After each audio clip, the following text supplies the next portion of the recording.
It's automatic. What's going on, guys? Welcome to Reselling Bootcamp.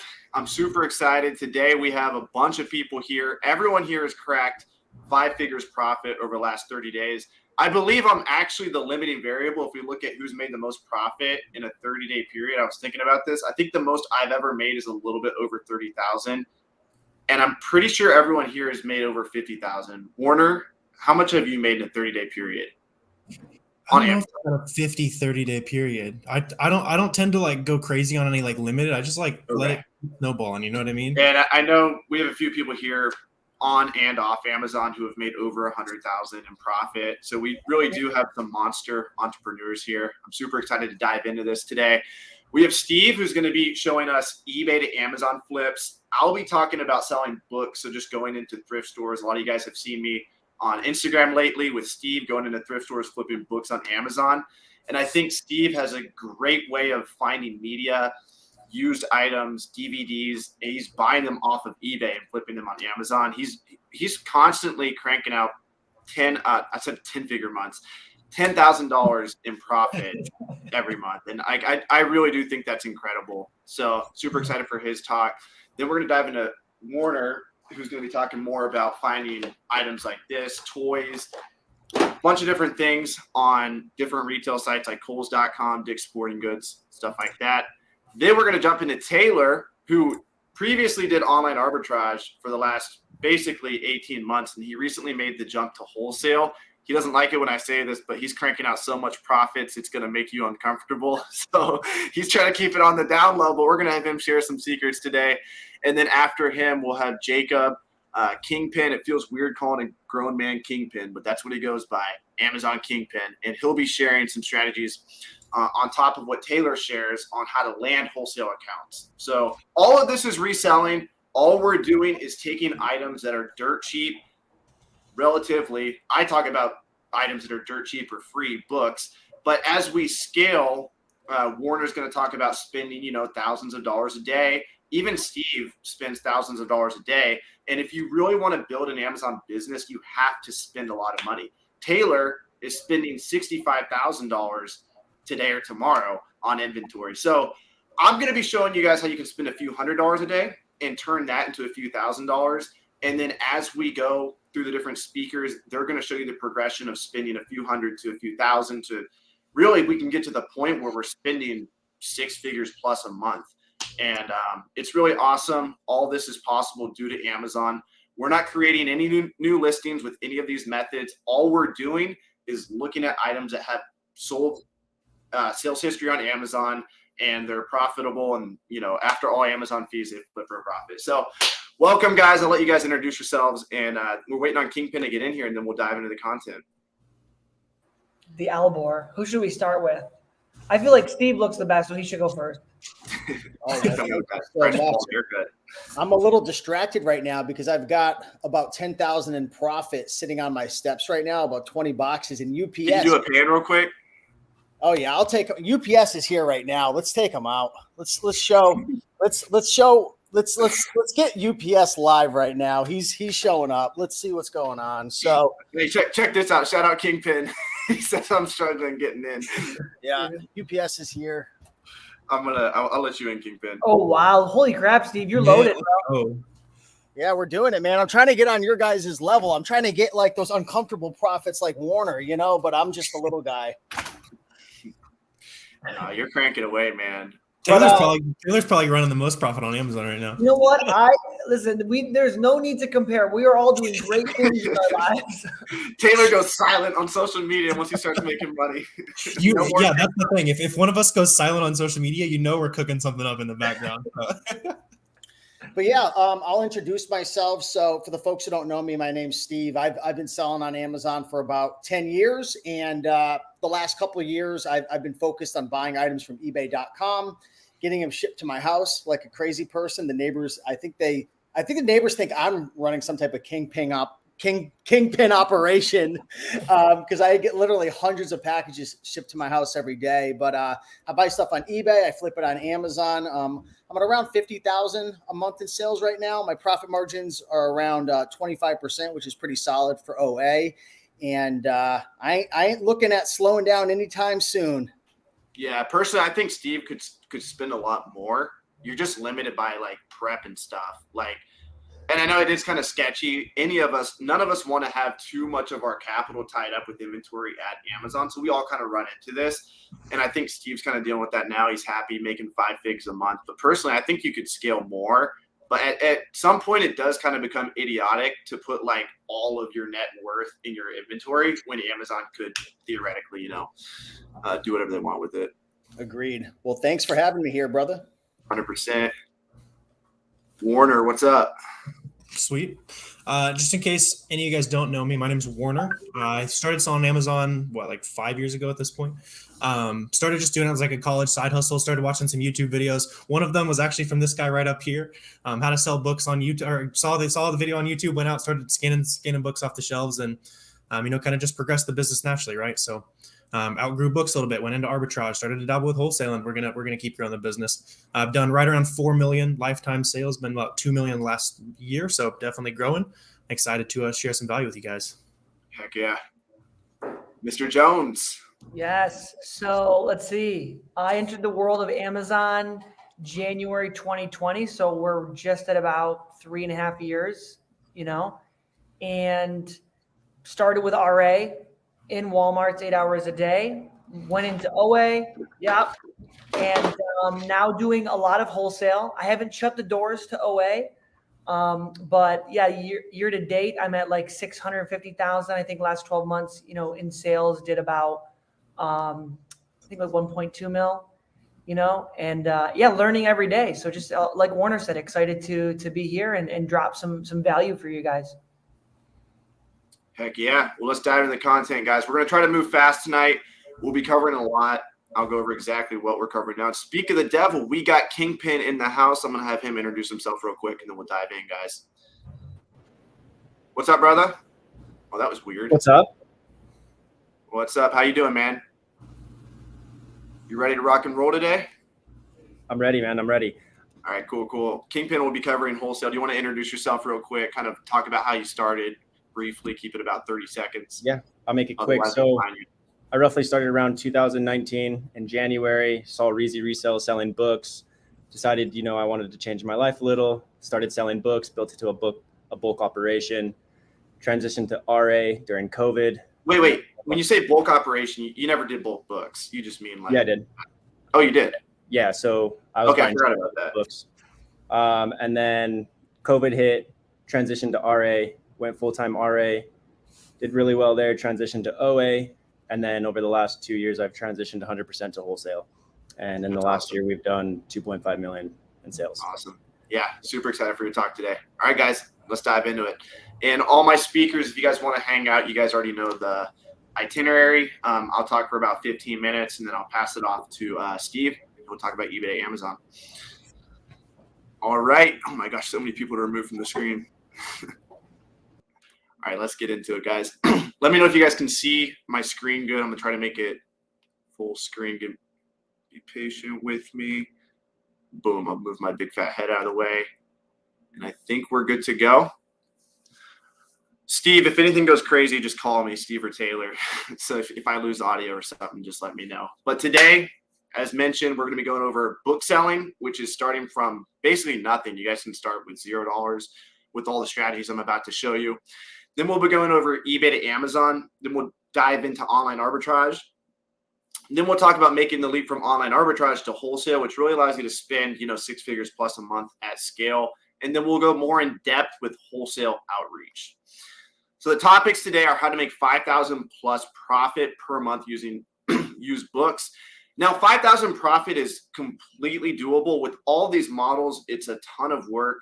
It is a lot of work, guys. Don't listen to anyone who says it's not work. But if you truly try and dedicate yourself and actually give effort, all of these numbers that we're talking about are achievable.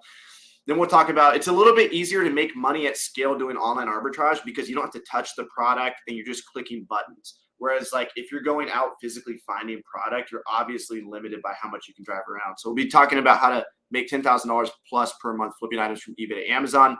Then Warner's going to jump in and tell us how he sells 6 figures a month using online arbitrage. purchasing from websites like Dick's Sporting Goods, Walmart, different places like that. Then Taylor's going to talk about how he actually made the leap from online arbitrage. He was cracking six-figure months with online arbitrage, but now he's at the point where he's doing well into the six figures with wholesale. So he'll be talking about some of his strategies for finding wholesalers and why he made that jump. And then we'll dive into how to really scale wholesale. And this is coming from someone who's done wholesale for over a year now, and they've cracked $500,000 months. And they started from the bottom, just like, all of us did, with used books. So all of this comes back to the very beginning, which is, selling used books, selling items for dirt cheap. Also, I'm going to give away a roll of printer to anyone who stays into the very end. So during the Q&A, all of us will be doing Q&A at the end. We're going to be giving away a roll of printer to one of you guys. So my name's Avery, aka Roma the Roamer. I started selling books back in 2018. Here's a picture of me in my garage standing on top of a shipment of books going out. And I was so proud of myself. I did 80,000 in sales my first year, probably at like a 30% margin, give or take. But I felt like I was a shit, and I thought I was making an $80,000 salary at that point. Then we got Steve here, who does 5 figures profit every month, eBay to Amazon. We got Warner here doing 6 figures a month, online arbitrage in sales. We got Taylor Jones. He's doing wholesale now, but he started with OA and retail arbitrage. Speaking of retail arbitrage, here's a picture of Kingpin back during the crazy summer of chlorine and pools. That summer made people multiple 6 figures profit for those that really hustled. So today he won't be talking about that. He'll be sharing some wholesale strategies with you guys. Let's dive into it, guys. I'm going to show you guys how to easily leverage a simple to use app on your smartphone to make $5,000 plus a month on autopilot, scanning used books to sell on Amazon for extraordinary profits. The importance of this is your ability to find, source, and list profitable books on Amazon is ultimately what determines your success. The faster you can find profitable books to sell on Amazon, the quicker you will have success.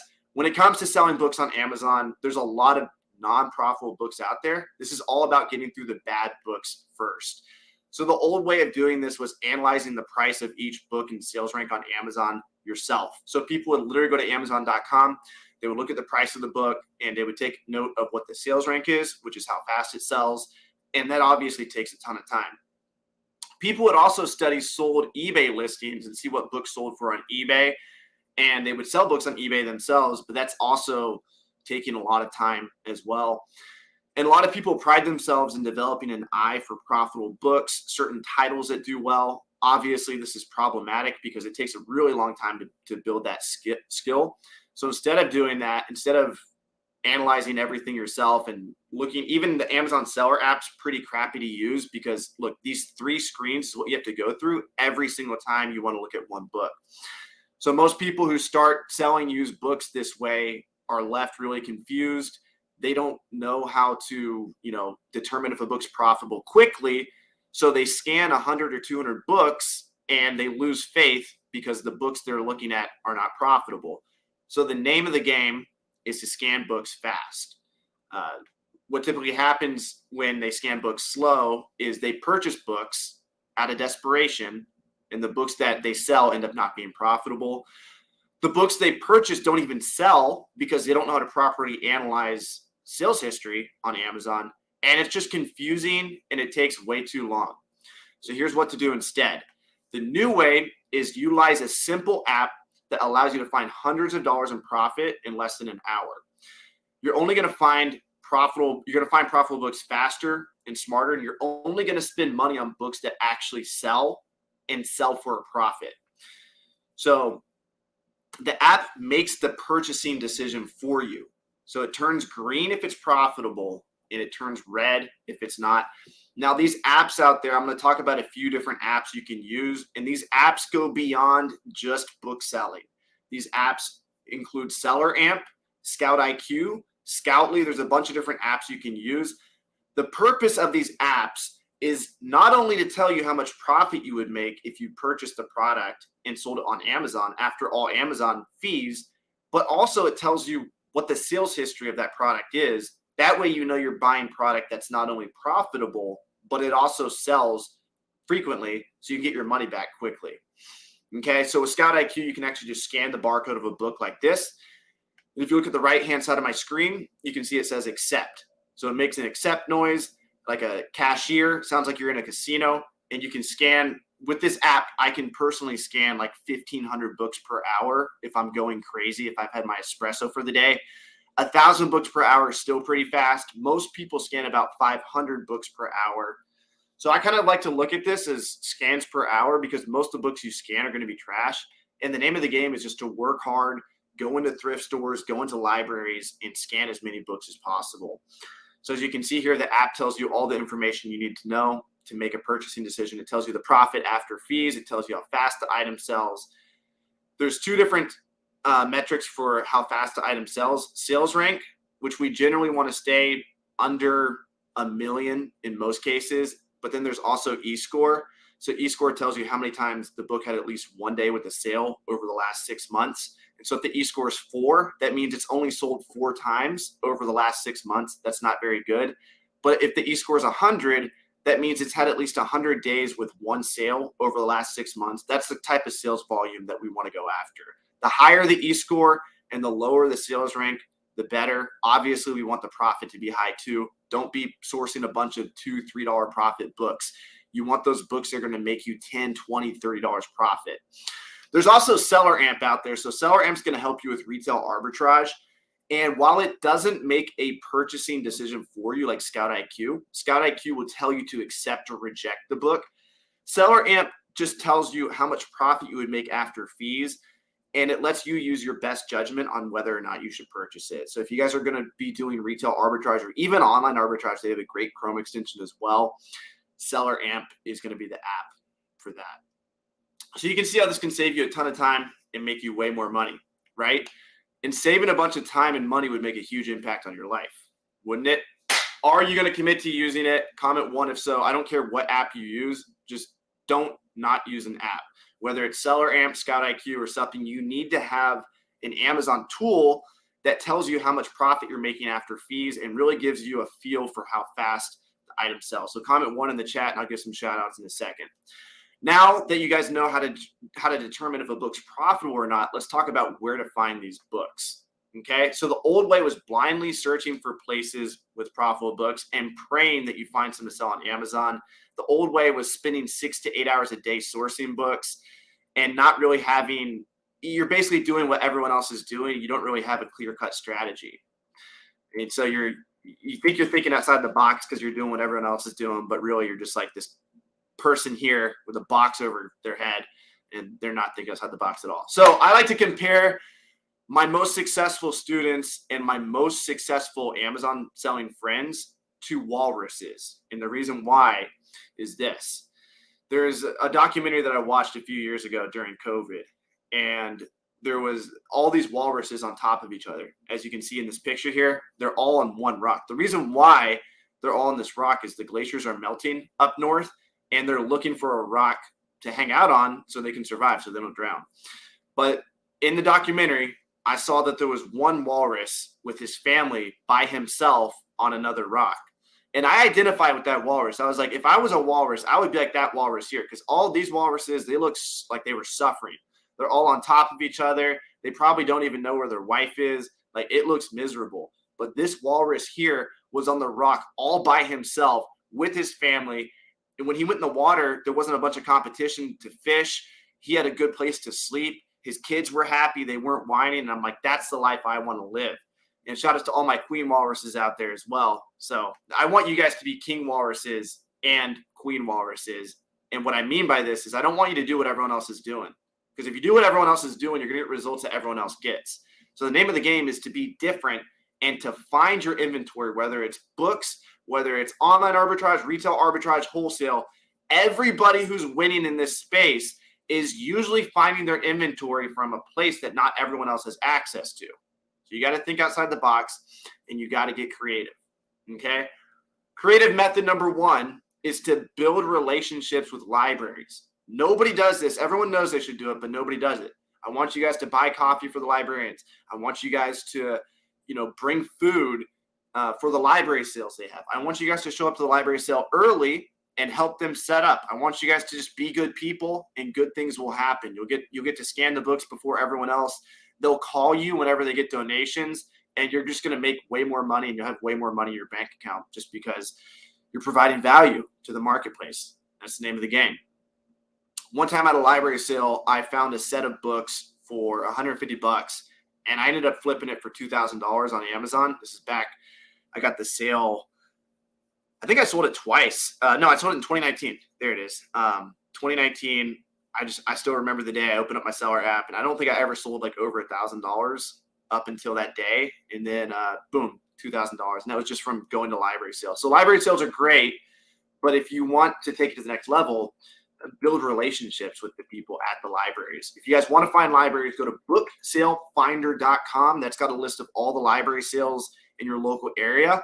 But what's even better than going to the library sales that are advertised on this website is call the libraries around you and find library sales that aren't advertised on this website, and you'll get access to a bunch of books that not everyone knows about. So this is a great website to start, but don't forget to actually look up library sales in your local area too. Number 2 is ask for backroom access at thrift stores. Go in the thrift store, scan all the books they have on the shelf, but everybody's already scanned those books. If you want the good books, ask to go to the back room. Nobody wants to do this. Everyone's shy.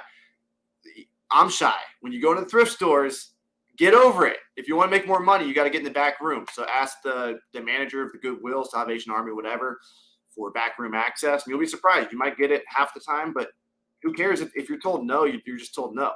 That's it. Method number 3, and this is the best method. And again, people, they just don't use this because they're lazy. It's Nextdoor. Download the Nextdoor app. You have to verify your zip code via a letter in the mail. And then you can go on this app. It's like a neighborhood community app.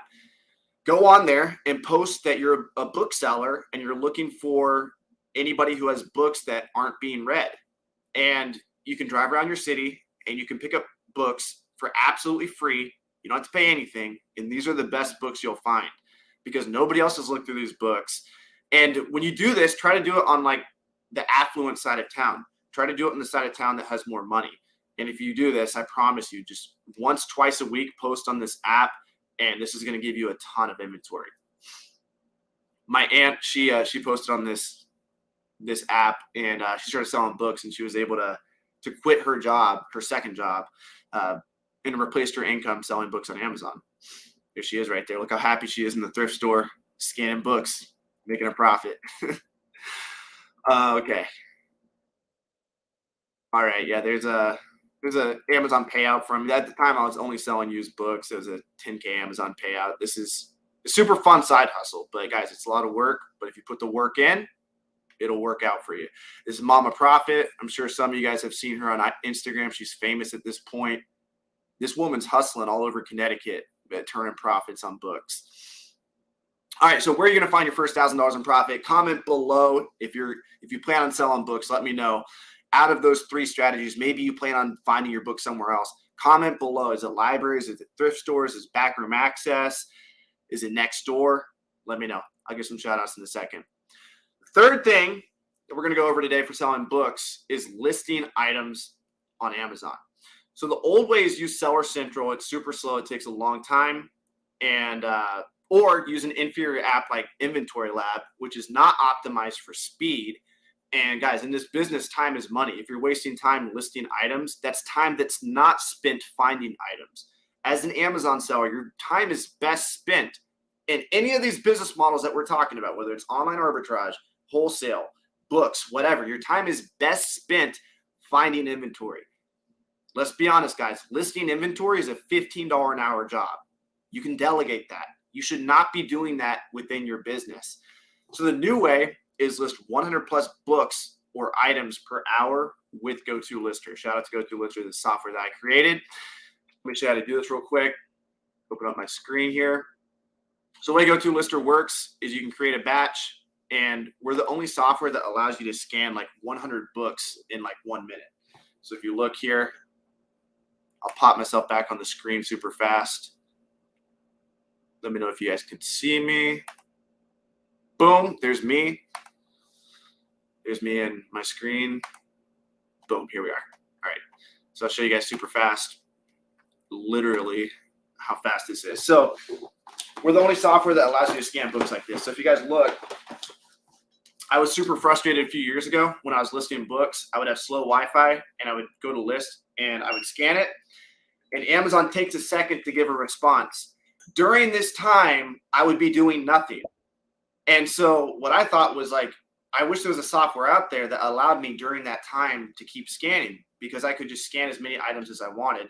There's no software out there that allows you to do this. This is the only software that allows you. So check how fast I can scan.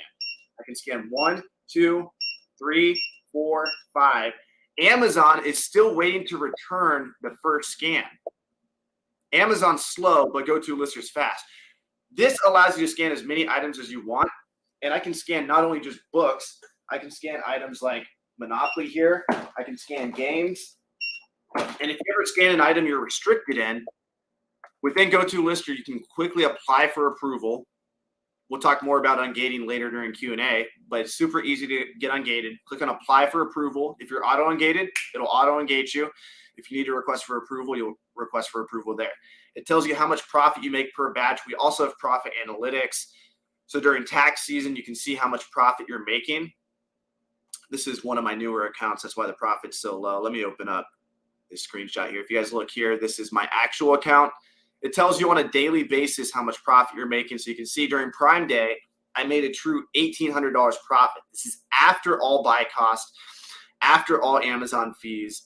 And this is all possible because when you create batches with GoToLister, you're tracking how much you pay for the item. So you should always put your buy cost in. So if you paid $2 for the item, put $2 in there.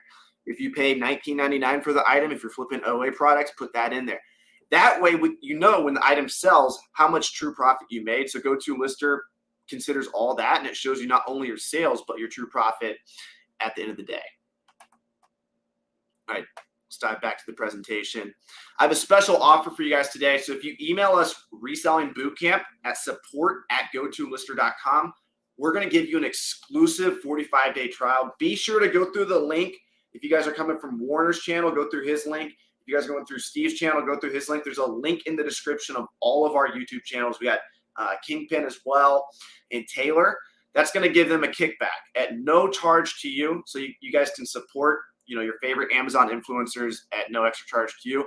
Then email us at support@gotolister.com, Reselling Bootcamp, for an exclusive 45-day trial. I've never done this before. In addition, I'll give you my course, which I usually charge $400 for everyone who signs up and emails us Reselling Bootcamp. You'll get this. This is a $400 course, absolutely free, just for emailing us Reselling Bootcamp. This is everything you're going to get. Today, you'll get an exclusive 45-day trial of GoToLister, access to the fastest listing software on planet Earth. My $400 course, which I'm giving away for absolutely free just for being a GoToLister user, you'll get a free one-on-one profit analytics setup call with me. So if you guys do want to set up your profit analytics, if you're coming from Inventory Lab or you're coming from AccelerList, which I don't want to crap shit too much on the competition, but AccelerList profit analytics don't even work. Inventory Lab's great for profit analytics, but if you want to transfer your data from any of these softwares, you can set it up. It's really easy to transfer your data, but if you have any trouble at all, I'll help you. So that offer stands for people who email us Reselling Bootcamp at support@gotolister.com. If you guys have any trouble at all setting up your profit analytics, all your buy costs, transferring all your data, I'll help you out with that. And you'll get a chance to win the Rollo printer today. So Rollo printer is by far the best printer out there. You can get free labels from UPS for life. You never have to pay for ink. It's an inkjet printer, and I think it's way better than Dymo. Personally, I think all the speakers would agree with that. That it's way better than Dymo. So this is for everyone who signs up for GoToLister today. You'll just comment your email below a little bit later, and I'll have my team tally that up. All right, let me give some shout outs real quick. We'll get Steve up here next. Roaming the Rover. What the heck? All right. Let's see. Let me get some shout outs. Oh, we got Rachel Clayman in here. What up, Rachel? We got Frank in here. Was that Frank? Heather. Rachel Clayman saying estate sales are great. Library sales are huge too. Steve gets a little at library sales. He gets a little apprehensive because there's so much competition there. Yeah, library sales are competitive, guys. That's why you got to use the King Walrus strategies and go to sales that no one else knows about. Like I literally have made over $1,000 profit in one day just going to library sales that are not advertised on booksalefinder.com. Gonna start doing backroom access, says Tiffany. All right, let's dive into it. Steve, you ready to rock and roll? Yes, sir. Ready to rock and roll. Can you hear me okay? Yep. Loud and Can clear. you see my screen? I put a screen share on, but I'm not sure if, Yeah. if you have to change the setting Yes, possibly. I got you here. Can you see my document right here? Yep. All right. Perfect. Perfect. Well, what's going on, everybody? Great presentation, Avery. Appreciate you. I I'm gonna always remove lo- myself from the screen. I'll keep you up there though. Oh man, I love how you call us all a walrus. Can't even say it. So what's going on, everybody? I'm super excited for today's chat. I'm going to talk for about 20 minutes or so, and I'm going to share how I completely changed my Amazon business. A couple of years back, really, I mean, over the last 6 to 8 years, I was finding all my inventory for eBay and Amazon by going out to thrift stores, Goodwill, Savers, garage sales, auctions, and that's fun. But after a while, I don't know about you guys, but for me, it's just like, I don't want to be driving all around town. I don't want to be going from thrift store to thrift store, fighting with the competition. I hated the fact that I had to rely on thrift stores, garage sales, and I hated having to always compete with just other resellers all the time. Like I wanted to make money with my brain. I didn't want to have to physically compete to make money. And what I'm going to teach you today is how to stop, literally 100% stop relying on thrift stores, stop driving all around town, fighting with competitors, and start sourcing tons of profit without leaving your house. Now, this is a picture that I actually took from today. And those are all the boxes that I showed at the beginning of this call. And I've got about 10,000 in profit going out. It was 8,000. And then I ended up shipping a bunch more out as well and sent it all out with Pirate Ship. And you can see my sales right here. I'm at almost 1,000 for the day so far and just about to crack the 500,000 mark. So you can see about a year ago in around this time, I was at 20,000 and then it went to 30 and then went down a little bit, got all the way up to 40. Then I took the I took the month off after Q4 ended. And then I've been consistently holding about 50K per month the last 4 months. So yeah, and this is all eBay to Amazon. This isn't drop shipping. People ask me, are you drop shipping, Steve? No, I'm not drop shipping. I'm literally buying items from ebay.com. I'm talking books, board games, DVDs, CDs, electronics, tools. And I'm going to show you guys how to do this today. One easy strategy to get started. But I buy all different types of niches, get them shipped to my house, process them out of my garage, and then ship them to Amazon FBA. It's that simple. Buy on eBay. Find items undervalued, which there's a ton of them, get them shipped to your house, box them up, ship them to FBA, rinse and repeat. So I'm going to share with you 3 simple steps today, okay? Number one, I'm going to share with you a software that I use. I don't own this software. I am an affiliate. Big shout out to FlipMind. If you want to use this software that I'm going to share in this presentation, then you can go over to rakeandprofit.com/FlipMind. Use my code RAKEN to show some support, and you'll get 20% off the first 3 months. Okay. So that's the software I'm going to be sharing in this presentation because I know people are going to ask me. And there you go.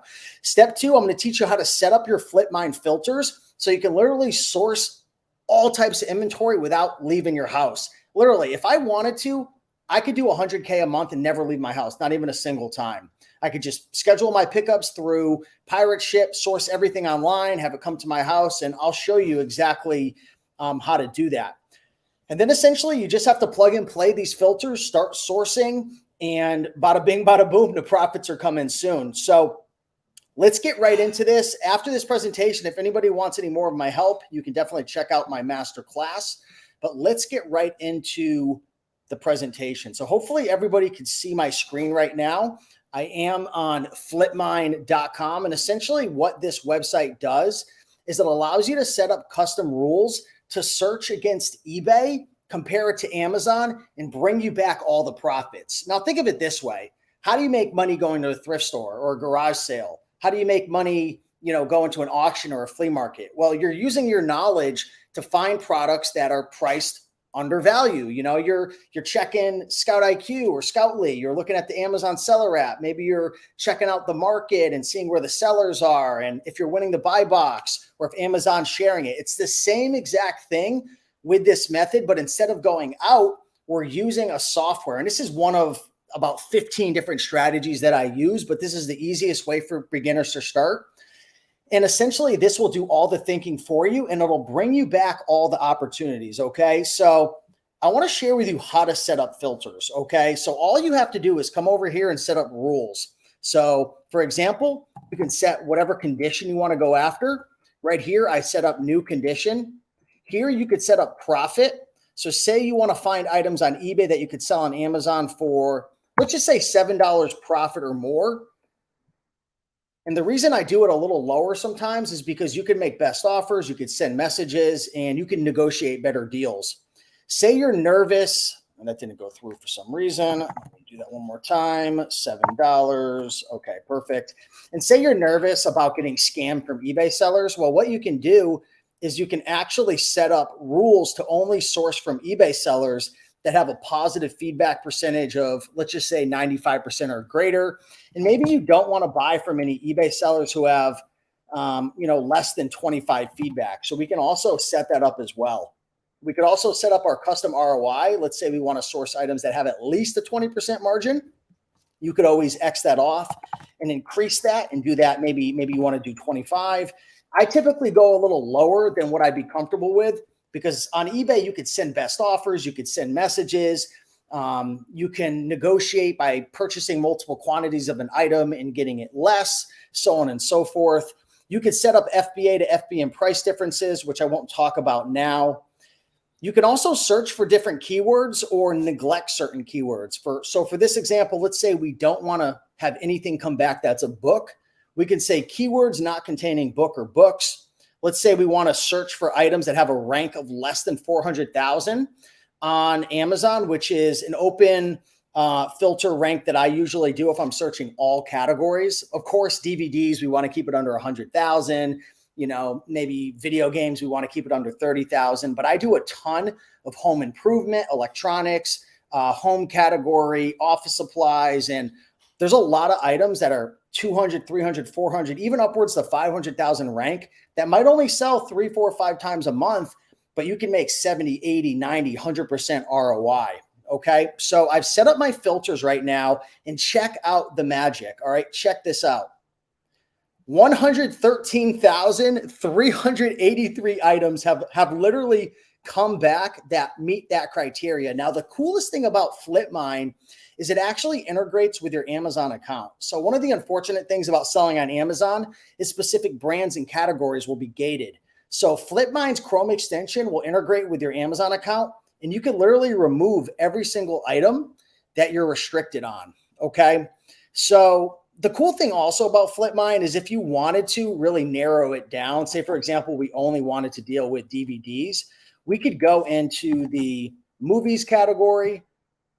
We could then go into the subcategory of DVDs and Blu-ray. We could change the rank.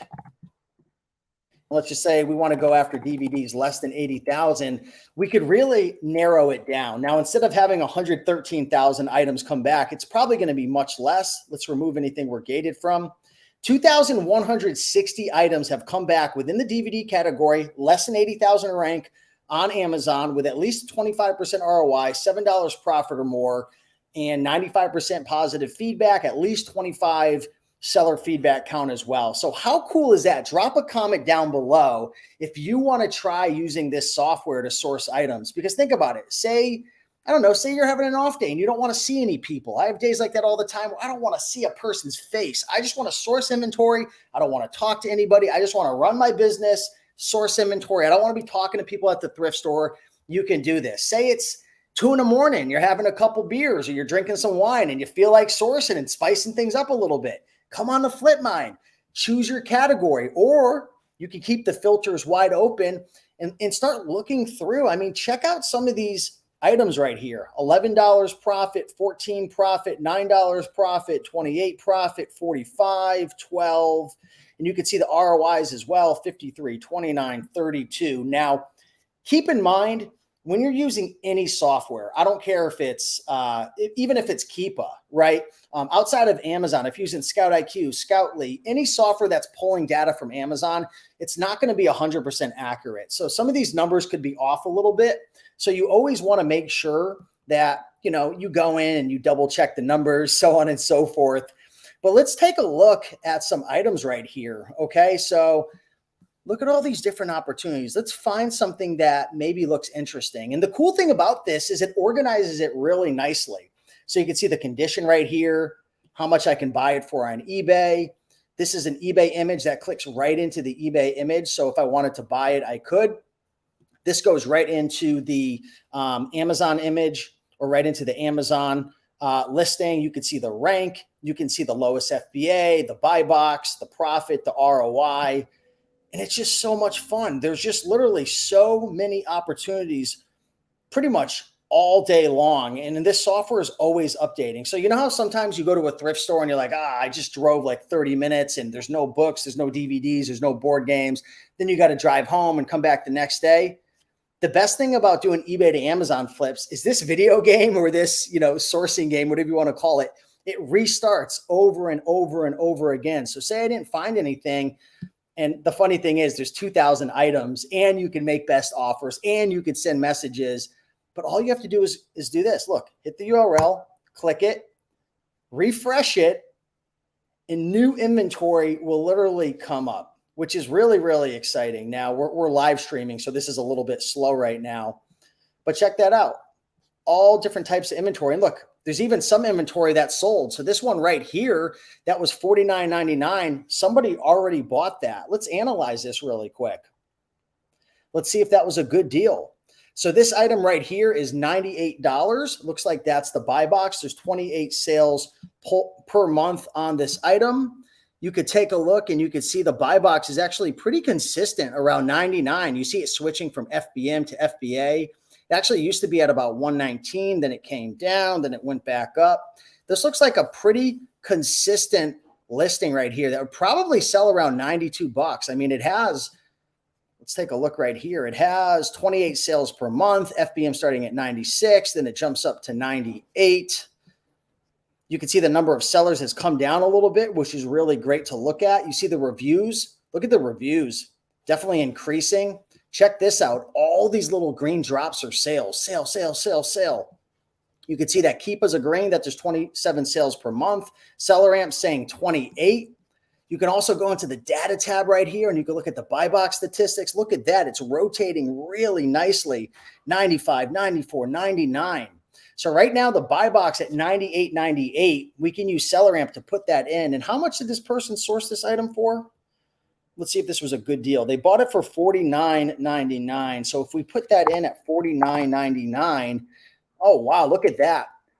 $25.38 profit, 50% ROI, which is really cool. Now, I want to share with you guys a little tip. If somebody beats you to the punch and purchases an item, one great thing that you can utilize, and you can utilize this with SellerAmp, you can hit the search eBay button. And what this will do is a reverse search of the UPC.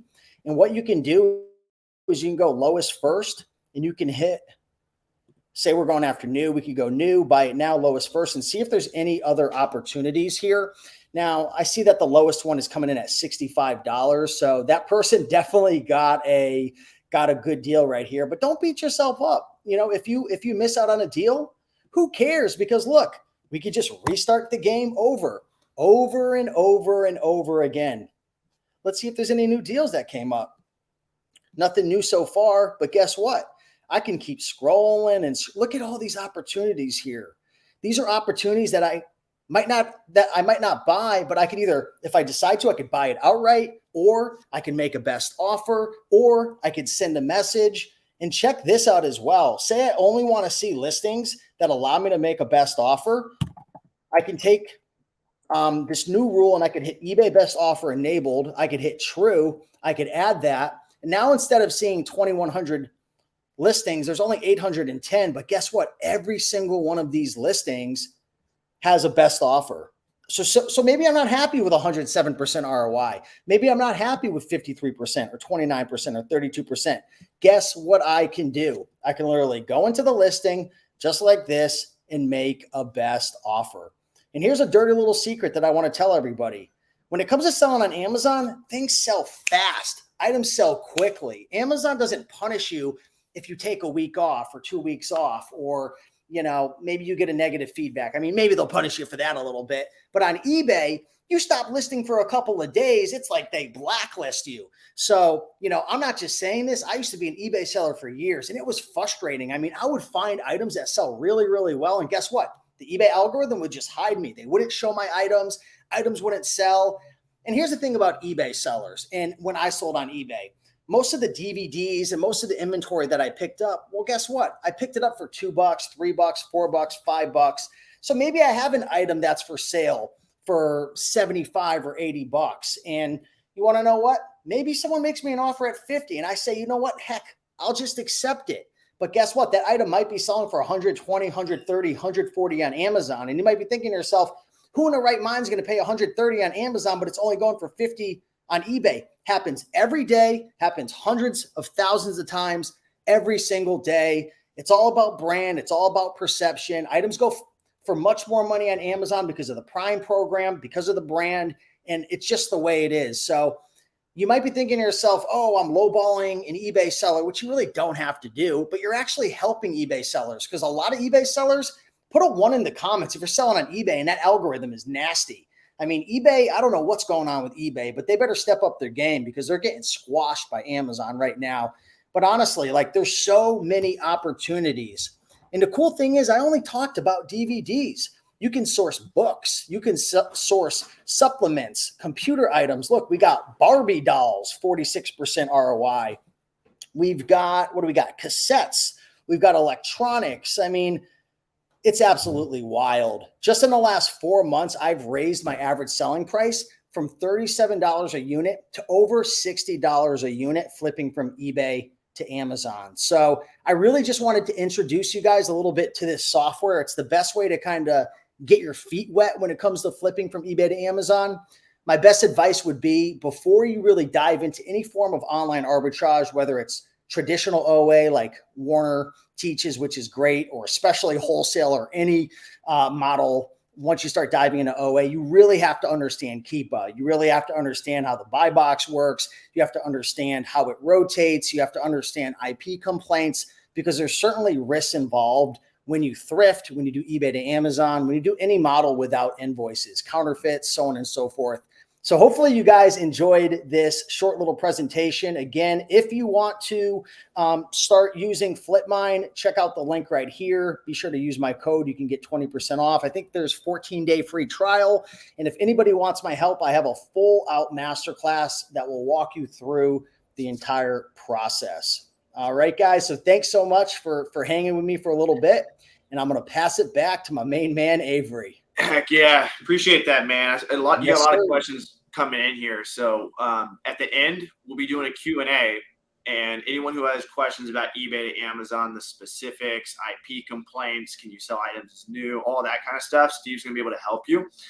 He'll be here at the end for the Q&A. Also, we're giving away a Rollo printer for everyone who has a GoToLister account. So if you have a Rollo printer, I see Matthew, or if you have a GoToLister account, I see Matthew just signed up. Comment your email below, the same email you used to sign up. My team is going to make a spreadsheet of everyone who has GoToLister account. So this is for if you already have GoToLister, or if you just signed up today. Comment your email below, and we'll make a giant spreadsheet, and we'll do a giveaway at the end. Also today, if you guys email us resellingbootcamp at support@gotolister.com. This is a special offer today where we give you a 45-day extended trial. I've never done this before. So if you sign up today, be sure to also email us support@gotolister.com and email us reselling bootcamp, and we'll tag your account for 45-day extended trial. Okay.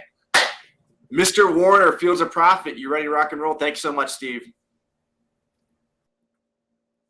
think is your audio good? Can I hear you? No, I can't. Not yet. Are we good now? We should be good. Yep. Now you're good to go. You ready to share some online arbitrage tips Let's with do it. us? Absolutely. All right. I'm gonna start presenting. Yeah. Let's see, I got way too many tabs, as all OA sellers should have way too many tabs open. Yeah. You got to be careful with the screen share with OA sellers because, like, especially what you and Miles teach, you're like breeding an army of detectives who are like really good at like. If you post one lead, we will find your storefront. We will have all your profitable items. Yeah. It's nerve-wracking. I didn't even realize that until I got in. You know, Garrett, all out Amazon. Yep. He would just like screenshot my stuff all the time and be like, he would just like find stuff like just different ways. And like, I just didn't even consider, like, if I type something in Google, it shows like all my search history and it shows like products I've looked for in the past, different things like that. He was like a little ninja. You gotta get a separate Chrome profile. Yeah, exactly. I'll let you take it away, man. Absolutely. Sweet. If you want to leave me on sweet, leave my video up. Sweet. So today, guys, I'm going to get into kind of the starting process of an online arbitrage business. In my opinion, especially if you got decent capital to start, I think it's the fastest way to grow on Amazon. It's the easiest way I've seen people take off really, really fast. So I'm going to be breaking down the absolute basics. And then I'm also going to be sharing something I haven't really shared before, kind of a shortened version of a coaching call I've done in the past, kind of big picture. How can I turn this into a business and not just kind of a side hustle, right? Because we all want to make plenty of money, right? But we also want to do it without a ton of our own kind of input. So let's just go ahead and get into it. So this is me like 4 years ago. Just like a lot of these other guys in the stream, I started my business selling used books. So this is me in, like 2019, I think this picture was in. I was posted up at like a local coffee shop, and I was just buying like my friends' textbooks. I was buying everybody's textbooks from college, right? So just kind of posted up there. I actually took my business to 6 figures just selling used books. I'm getting a little bit creative, obviously, with kind of these programs here, but I kind of got to the point in my business where, and maybe some of you guys, I know there's a lot of booksellers probably watching this stream right now, have kind of reached a bottleneck, so to speak, right? You got $10,000, $20,000 sitting on the sideline that you made selling books, and you want to kind of dump it into online arbitrage. I don't think you need that much to get started, but there's a lot of you guys that are limiting yourselves by staying in books. So I want to kind of encourage you to jump out of that if that's you. So I want to just break it down as simple as possible for you guys. Here's how you're going to go find your first item, and then we'll kind of get more fun with it, get bigger picture. So at the start, keep it super, super simple, right? This is where I see 95% of new Amazon sellers who kind of end up failing, get it wrong, is they jump straight in and they get 15 different softwares, and they are trying everything under the sun because they saw, an Amazon seller 3 years ahead of them try something, and they thought they had to skip straight to it. But keep it super simple. Just get a Keepa free trial, get a SellerAmp free trial. That's our product sourcing tool. About $1,000, I'd say minimum to get started in online arbitrage. Otherwise, you're probably better off doing used books like a lot of these other guys are doing. And then once you have that set up, spend a few hours doing this process. So if you guys are fans of my channel, you've probably seen this spiel before, but hopefully this is good stuff for a lot of you guys. So to find your very first item via online arbitrage, it's way, way easier than you think. And it's massively beneficial because instead of thrifting or finding those one-off flips, you can buy as many as you possibly want, right? So this is an example of a product that I found not too long ago. Been using this. Some of you guys might have seen this example before. I try to use as few examples so I don't burn a lot of you guys' loops. I don't want to step on some toes out there. But been using this as an example. It's still profitable right now. Probably won't stay profitable super long, but you can buy this from the brand's website for like $11 after a coupon. And then on Amazon, it's selling pretty consistently for $28. Keep us pretty flat, all that kind of stuff. And once we know that, we can use that information to find a ton of other Amazon sellers who are doing the same thing as us, right? So we just need a single starting point, right? So you can go to, great value products. You can go to Nike products. You can go to this product right here. It's going to work best if you already have a profitable online arbitrage product. Maybe you're doing eBay to Amazon right now, and you can go storefront stock one of those people, and maybe they're also doing a little bit of eBay, doing a little bit of online arbitrage. Because the real key here is going to the offers tab. This is going to show you all the other sellers on that listing. And let's say you click on this first FBA offer right there. You're going to get a very detailed view of their storefront. This seller had 1 rating, so I didn't want it to be one of you guys in the chat, so I scribbled them out here. But this is what it's going to look like once you're diving in with SellerAmp. And so the first things that you want to start thinking about is what types of products should I be selling? It's going to take you a few hours, several hours before you find that first profitable product. Later on, it's going to take you a couple minutes, right? So in the beginning, the things you want to be remembering are what kinds of brands should I be looking for? So in this case, we've got an obvious brand, Nike. Everybody wants to sell Nike, but also this fuel for fans. I've never heard of that before. So we're getting into some places that you might not have ever even thought about. I want to sell the Air Capital products, right? Like no one's ever thinking about that kind of off the jump. But we're trying to connect the dots here is using reverse sourcing to understand what types of products you want to source moving forward. You can also use this storefront view to find those products. I do it all the time. So you can keep scrolling down this list. It would show you all their products here. And all I'm doing is, can I buy this item for under that max cost? This max cost is automatically going to run whatever profit criteria you want. So in this case, I'm typically looking for like 35% ROI. So in this case, $30 is going to get me that ROI that I'm looking for, right? So we can just kind of keep going down the line, searching products that seem somewhat interesting to us. And then we're going to find another product just like this before too long, right? But it will take time. It does take, legwork. All these businesses take legwork, but it's not supposed to be easy for financial freedom, right? So that's kind of the bare basics of, jumping in, knowing where to start, all that good stuff. You can see kind of the rest of the view here. So, right, like all this kind of stuff. So, do I think I can buy this for $15? Maybe, maybe not. And over time, you're going to start to develop the feel for, I know I can buy that for $5 here. Or, I know Burt's Bees has a coupon at Walgreens.com and it's going on right now. Those are the kind of dots you're going to be able to connect kind of long term. But in the short term, just kind of go through these storefronts, getting choked up here. Go through these storefront views, and then you're going to be able to start seeing lots of other opportunities to check out. So from there, you're just going to be ordering the items. Take advantage of any extra discount as much as possible, right? So if it's on sale, if you can stack a coupon, I like to check plenty of coupon extensions, Capital One Shopping, Honey, all that good stuff. Cashback, discounted gift cards. There's tons of different ways for, if you're close on an item for it to be profitable, see what kind of extra legwork you can do for it to actually be profitable. That's what separates the very successful Amazon sellers right there is going the extra mile, finding that extra layer of discount. Beyond that, it's shipping the item to Amazon. They're going to take care of most of the rest. You're going to have to do some pricing and all that kind of stuff. Maybe answer the occasional buyer message just in case, but they're going to take care of a lot of the rest. Then you get to do that same process kind of over and over again. And obviously, that's a little bit of a simplified version. I've taught this a million times, so if that seems interesting, you can check out any of the videos on my channel. But what I really want to kind of get into with you guys today, especially for those of you guys who already have existing arbitrage businesses, or even if you don't, I just want to kind of vision cast for you, right? So like I was saying, I did not want to start a business that I would have to personally run forever, right? You don't want to buy yourself a job. I don't think you guys are here because you want to buy yourselves a job. Leave the 9 to 5 so you can go to your own, 9 to 9 job, right? Like that's the bit. So you're going to reach a point in that process where you understand a lot of the basics, right? And there just simply isn't enough time left in the day for you to do it. So for me, this was at the point where I was doing about 20 to 30 grand a month in revenue. As a full-time student, I was super busy. I knew what I was doing, but I was just simply running out of time. I had money to spend, but it was just, sitting in the bank, and I was not taking full advantage of, the amount of money I could be spending on products. So the things that I was able to figure out has been able to build my business to the point where I'm able to do about $2 million plus a year with like an hour or two of work. Today was a long one. I did like an hour and a half on the Amazon business today. Some days I'll do 15 minutes and answer a couple messages from the team, but really I'm not super involved in the day to day anymore. And something that's kind of funny is I don't often know what we're even spending my own money on. I just kind of trust the team. We've built the systems to do that, right? And it all started because I guess almost a year ago at this point, I sat up on the whiteboards across the room and I just wrote down like, what are every single step of the business that I'm not thinking about, right? So you got the obvious one. So I got to find a product. Now I got to ship it in and then I got to sell it, right? But breaking it down on a much smaller level helped me pull myself out of each individual small step. So for me, that's what these steps in the business look like. We're going to go through these one by one super quickly. I want to be respectful for the other speakers' time. So let's just go ahead and kind of get into it one by one. So the first step of the arbitrage process is identifying opportunity, right? That's something that did not stick out to me as a whole role within the company, right? But that can take 30 minutes, an hour to really scout out everywhere that you want to look for the day.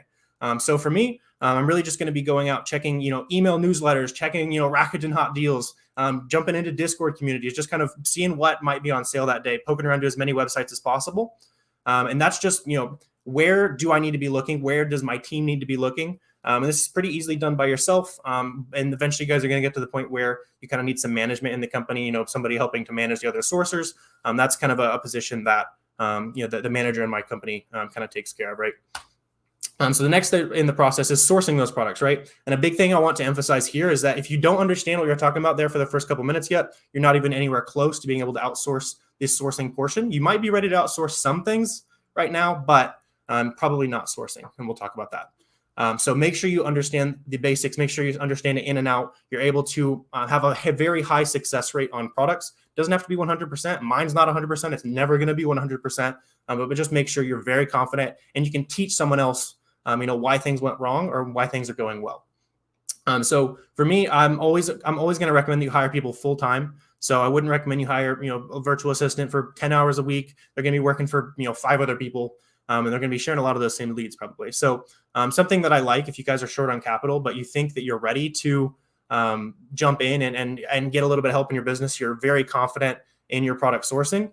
That's going to be a good thing to kind of share with some friends, right? So that's where going out, making those networking connections, you guys active in the comments, probably going out, making some friends in the community is going to be able to, have a shared leads list almost that's just private for you guys.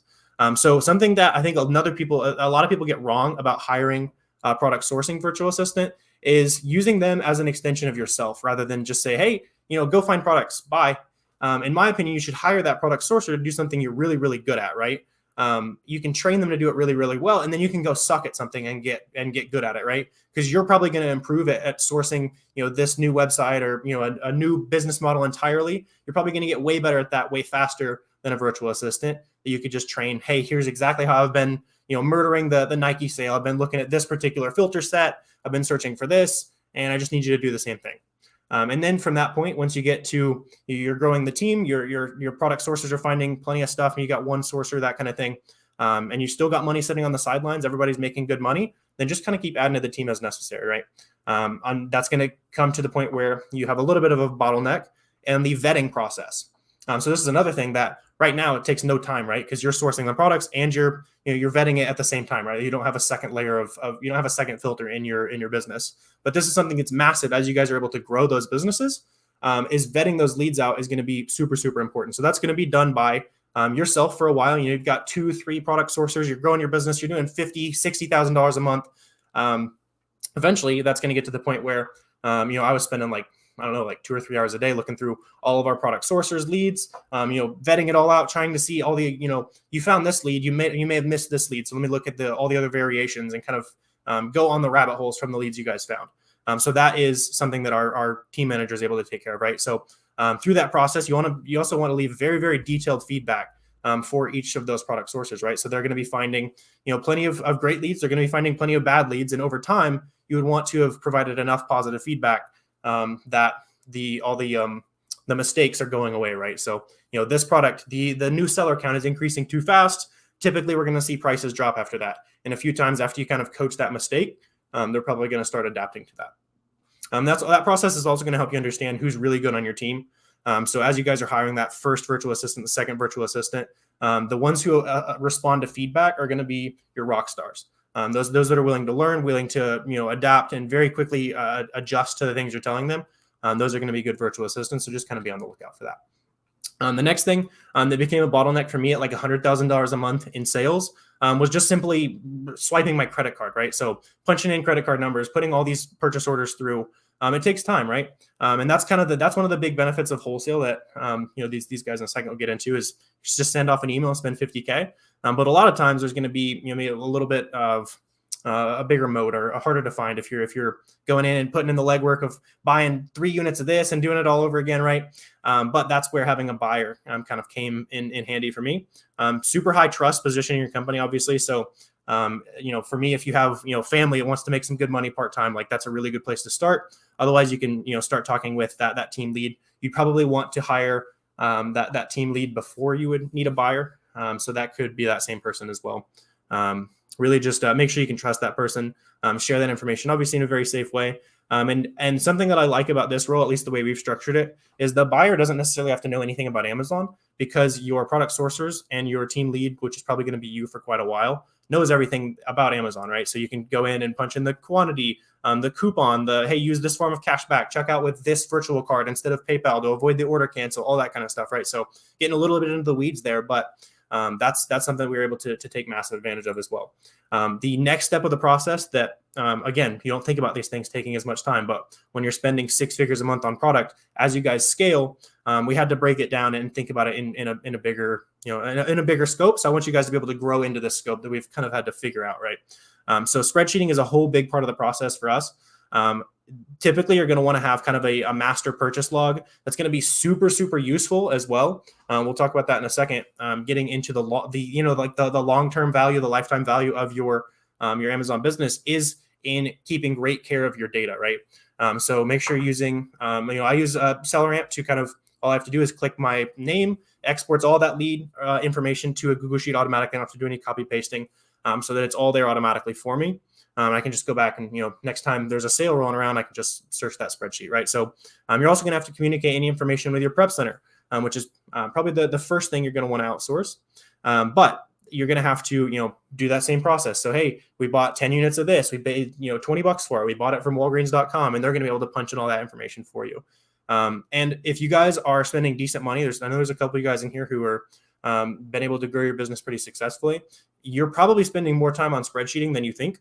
So just kind of, keep track of that and figure out any ways where you might be able to kind of get rid of that in the short term. So something I like, and before you have a buyer, our buyers do this process. But if you don't have a buyer and you want to be, a little bit more lean, just place the orders and then have like an admin VA say, hey, go check my email in the morning, see the orders we placed. I'll write down the order numbers of the orders we placed, just go track it and put it in kind of our spreadsheet for us, right? So that's kind of a thing that is going to save you a lot of time, because the main thing you need to be doing is freeing up your time so you can go spend more money and source more products. That's the highest value skill in your business, not putting numbers on spreadsheets. Prep is the first thing you need to outsource in your business, right? So we've gone all the way through the process, but I would actually say this is the first thing you need to outsource, just kind of later on in the life cycle of what you're doing with each item, right? Especially if you're paying super high sales tax. A lot of you guys are just burning money for no reason. Let's say you're paying 10% sales tax. You bought a $50 item, you're going to pay $5 in sales tax on that. Or you could send it to a prep center in Montana, Delaware, New Hampshire, or something like that, where they pay 0% sales tax, pay them $1.50 to prep the item. You've then saved $3, and you no longer have to spend the time prepping the item, so you can go spend more money and get good at sourcing, right? The main things you want to be able to look out for with these prep centers is communication and accuracy. I think a lot of people make the mistake of looking for the cheapest prep center, or like the prep center that promises they'll get it out in like 24 hours. Obviously, you want your prep center to be fast and be affordable, but having them be accurate, they're not punching in the wrong numbers to your listing software, right? They're not. Don't use Tiger Lily Prep.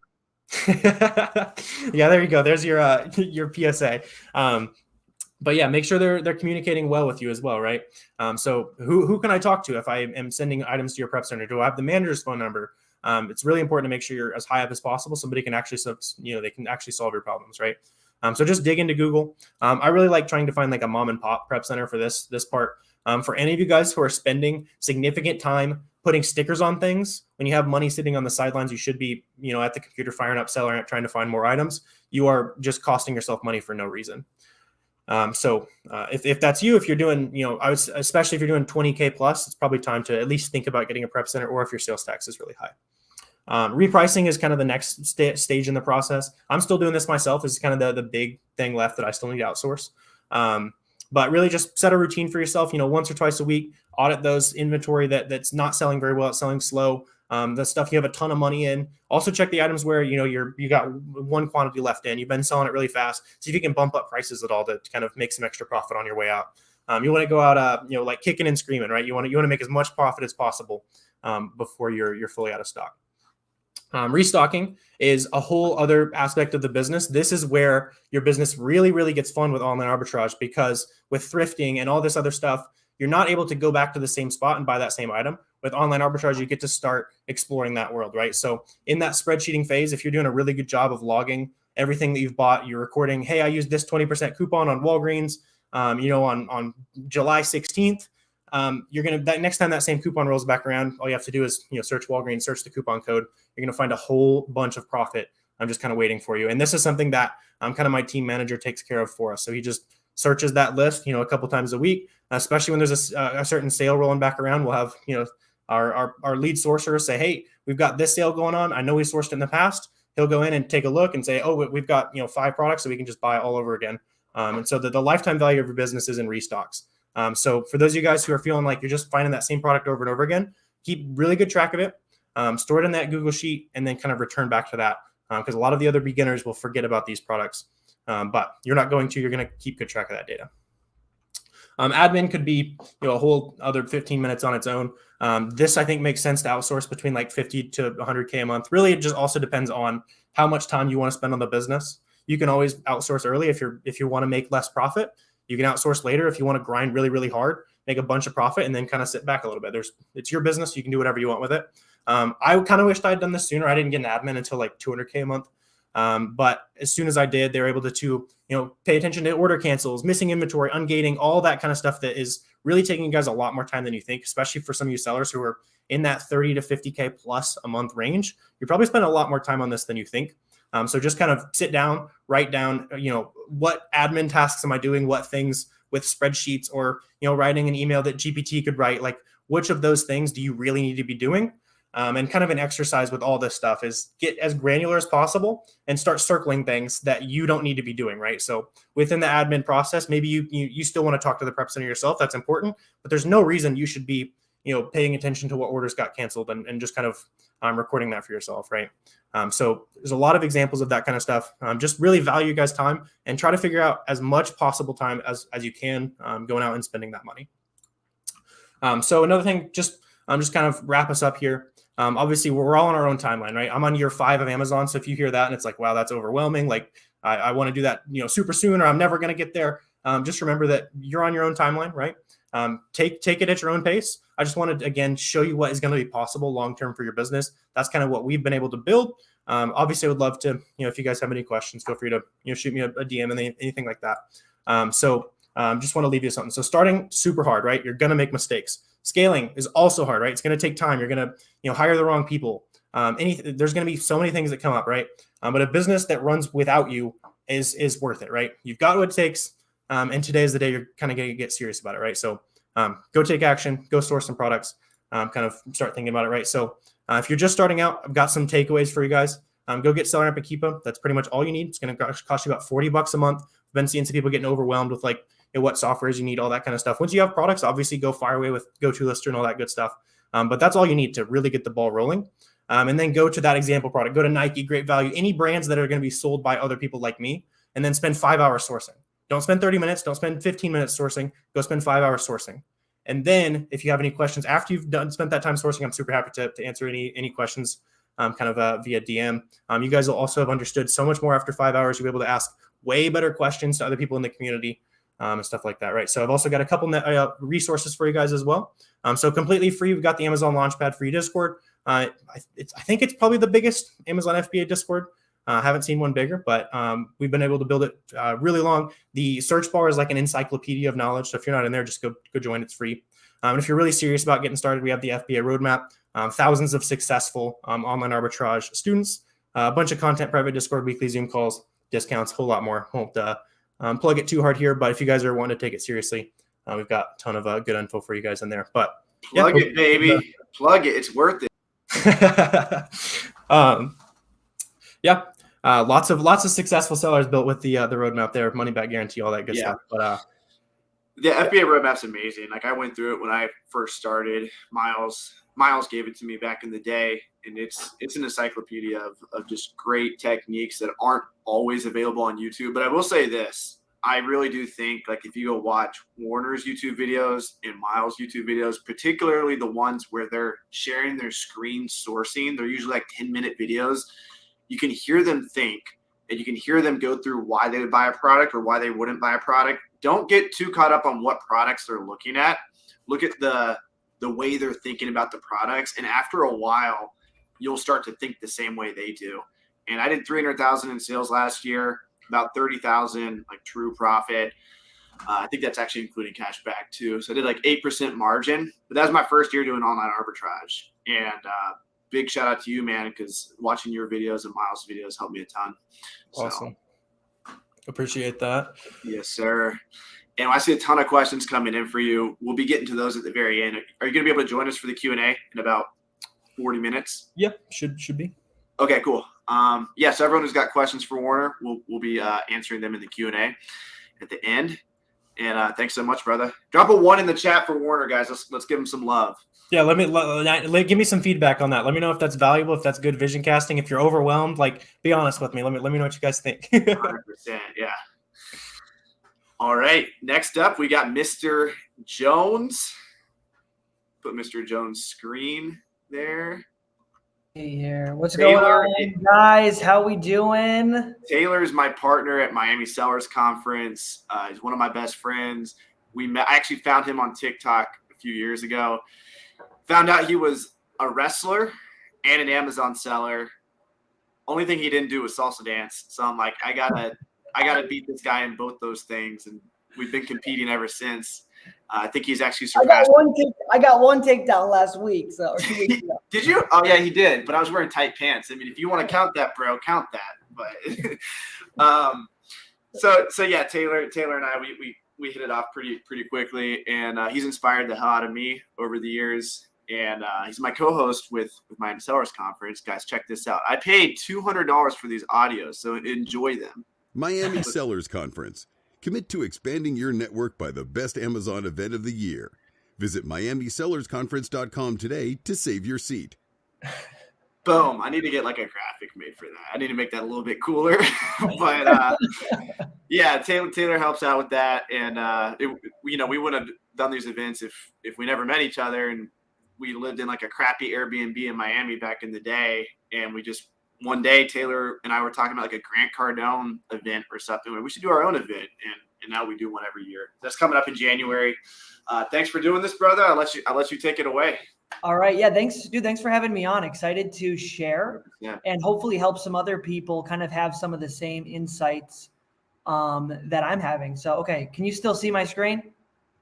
Yes, sir. You're good to go. Okay, perfect. All right, guys. So in my presentation today, what I want to cover is basically these 3 points. Okay. How I made the transition from Walmart floors. That's right. That's me. My first, actually that was my second year, I think, sourcing, in retail stores, in the trenches, 8 hours a day, and how I transitioned to today, 3 years later, doing $200,000 months and working less than 8 hours a week. Then I want to touch on sort of an overview of the pros and cons of OA and wholesale. And just to give you guys some context, maybe you're doing books, maybe you're thinking about getting into OA, and there's all of these business models. Sometimes it's so overwhelming to decide where to go, where to put your time and energy. I want to give you guys sort of an overview of what I would do if I had to start over. Then finally, I'm going to touch on how I were to get started, sort of like the deep dive in wholesale if I were to get started today for you guys, because I know it's super confusing. Everyone's like, it can be very overwhelming how to set up your first account. Okay, so wait, I thought I had an intro slide in here. Oh, well, I already introduced myself, so you guys know who I am. Okay, here we go. Yes. Okay, so my name is Taylor Jones. Like Avery said, we met back 2 years ago. I started selling in January of 2020. I did 2 years of retail arbitrage in Walmarts every day for 8 hours, scanning everything. When I met Avery, well, I'll get to that in a second. I'm currently doing wholesale. The past year, I've done 1.2 million in sales.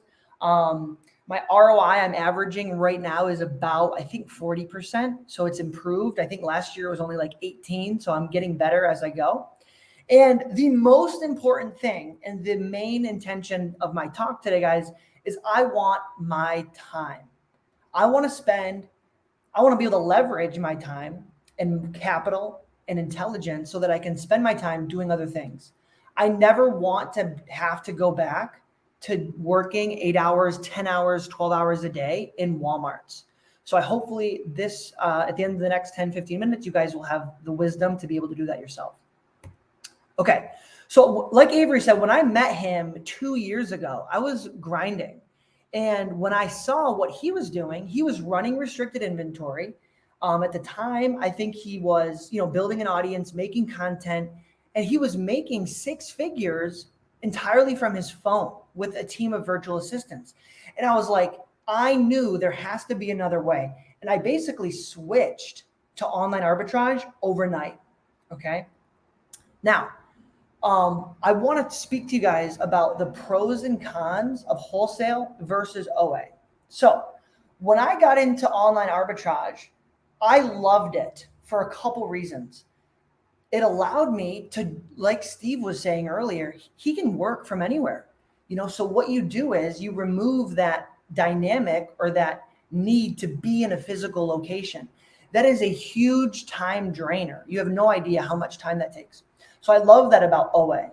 But the downsides of OA is that there's a lot of administrative work, and in order to automate it requires an immense amount of systems.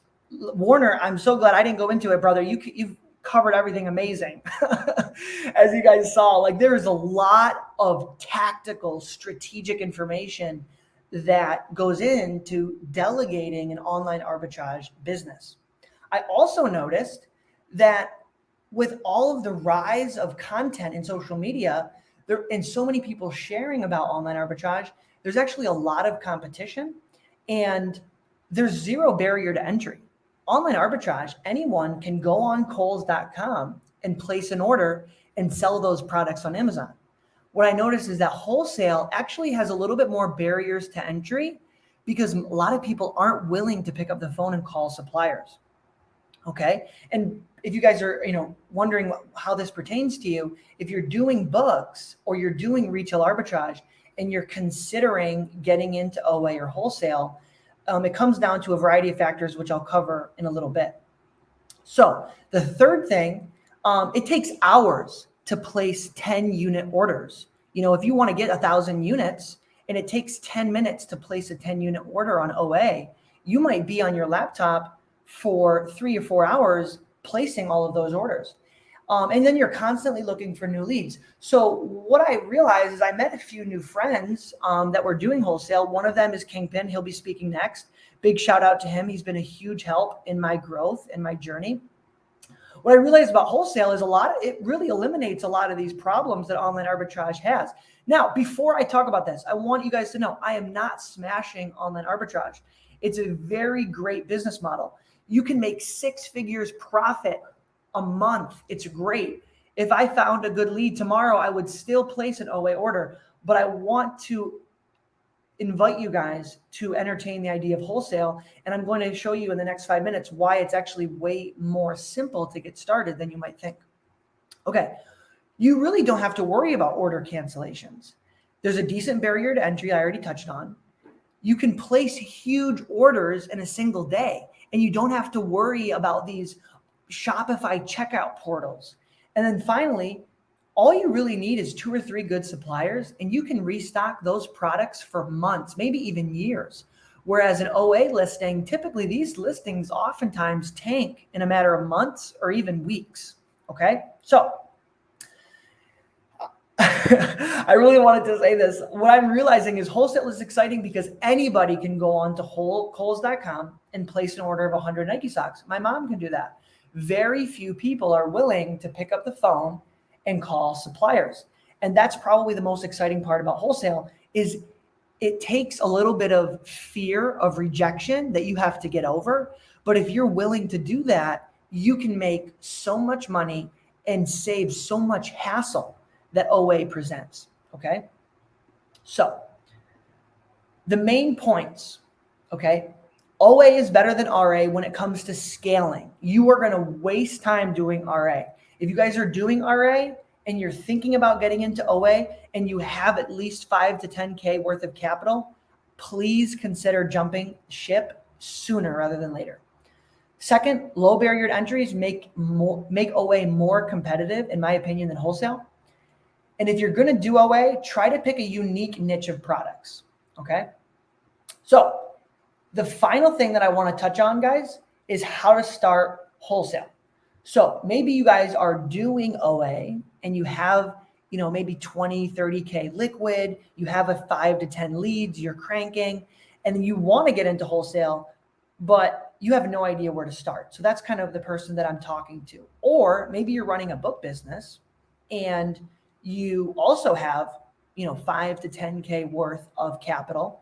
And you want to be able to, find some other leads that don't require you to go so shallow and have a book here, but you can buy 1,000 units of one item. That's the other reason I love wholesale. Now, before I get into this, there's a couple disclaimers. The first disclaimer I want to say is that if you guys do not have a lot of experience on Amazon, wholesale can be dangerous, because in order to get the discounts that wholesale provides, you have to go very deep, typically $5,000 orders. Some suppliers maybe want you to spend $10,000. This is dangerous because if you spend all of your capital on one ASIN, I literally just got an email while I was waiting to speak. 2 of my ASINs that I just spent $15,000 on got removed. So this is a serious problem. You guys want to proceed with caution, but if you have experience and you understand, diversifying your risk, wholesale is the way to go. So let me now share with you guys some of the best strategies. Okay. Now, again, I hope you guys will stick around for Kingpin Jacob's talk. He's going to go next. He has actually been in wholesale longer than I have. I've only been doing this for 4 or 5 months. My expertise, I consider myself an arbitrage expert. I'm good at everything. But I'm going to tell you guys the exact model that's worked for me. Okay. So getting started with wholesale, stop overthinking it. I was intimidated and scared to get into wholesale because I thought that distributors didn't want to work with me. And I thought I needed all of this information. It's not true. Anyone that is listening to this can place a wholesale order tomorrow. Distributors are people and they want to make money. They're just like us. Do not get so focused on setting up an account. That's what everyone talks about. Oh, how many wholesale accounts? I set up 10 wholesale accounts. That you forget buying product is the actual thing that you're trying to do. Third, Google Maps is your go-to tool. And then finally, guys, you're going to get rejected. Wholesale is kind of like dating. If anyone out here has worked hard to land a beautiful girlfriend, or if you're a girl and you have a boyfriend, you probably had to face an immense amount of rejection before you found that person. I know I did, at least, and I think I'm pretty handsome. So what I realized in wholesale is you have to be willing to take those 30 no's of people that don't want to sell you product before you get that one yes. Okay. So this is the key that I don't think a lot of people are talking about. So I have a friend named Eli, and he actually got into wholesale by literally going to his local grocery stores and scanning stuff on the shelves.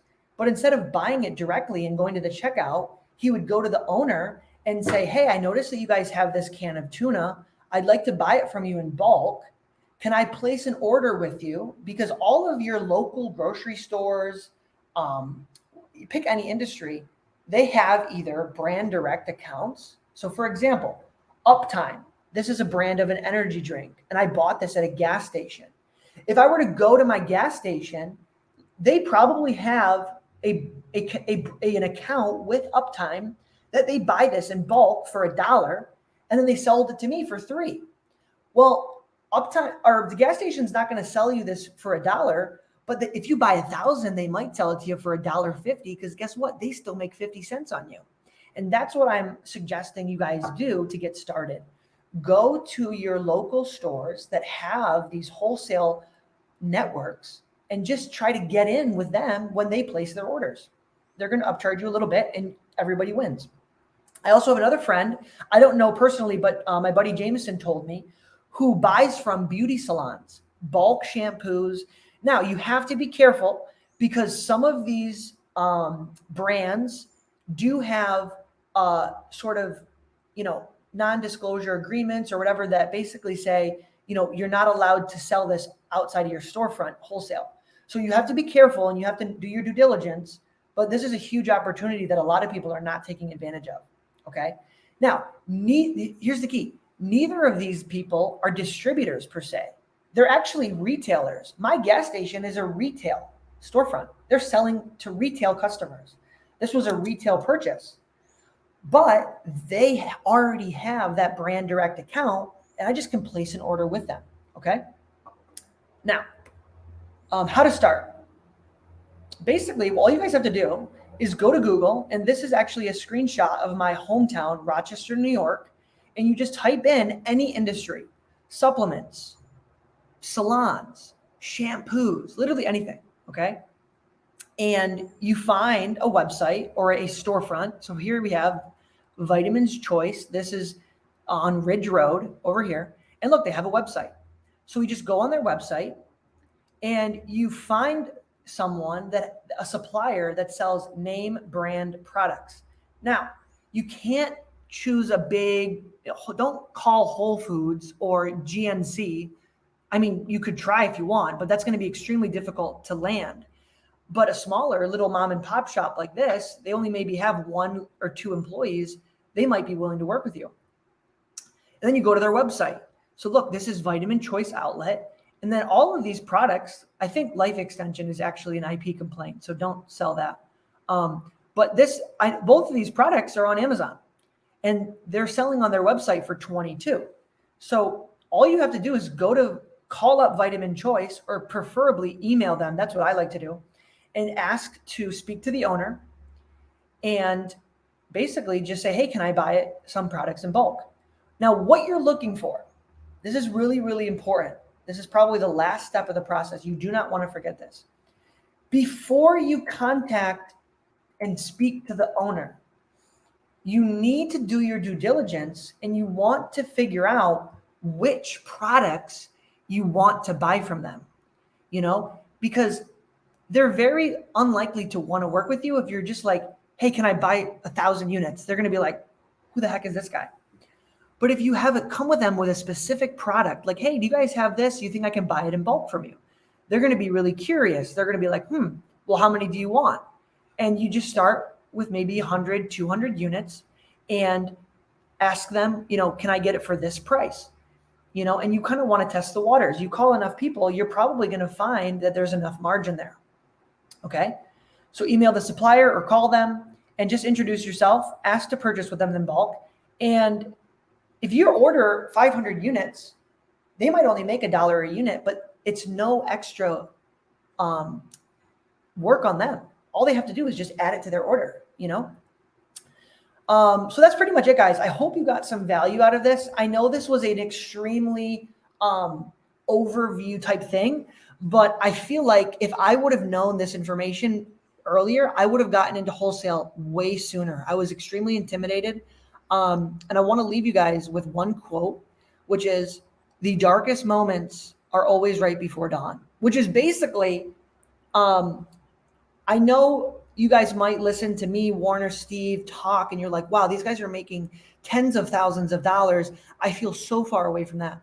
And guys, I had a month, 4 or 5 months ago in my business, I broke even, but I've learned from every single one of my failures. And typically, in my experience in business, the greatest success comes at the moment right after you just want to give up. So keep going. Okay. Avery, thank you again for having me on. Thank you guys for watching. You guys can find me on TikTok at TaylorJones_official. And subscribe to him, guys. Yes. I think they can subscribe. I think everyone can subscribe. I think there's like a button below to subscribe to like each channel. So be sure to subscribe to Taylor. Yes, that would be awesome. And guys, like Avery said, we do a lot of Amazon events. We have an event here in Costa Rica. We're getting 11 entrepreneurs together in Costa Rica. So follow me if you have. Are you talking about RJ Experiences? RJ Experiences, baby. Travel the world to scenic locations with 7-figure Amazon sellers and build. Anyway. So yeah, guys, you can follow me there. And yeah, Avery, thank you for having me on. I don't know how to. Let's see if I can stop. 100%. Yeah, I can take it off the screen. Yeah, so I'm sure tons of people have questions for you. So during the live Q&A at the end, we'll dive into those. But good stuff, brother. Thank you. Up next, we have Kingpin, who is currently a black screen. There he is. What's up, guys? What's up, man?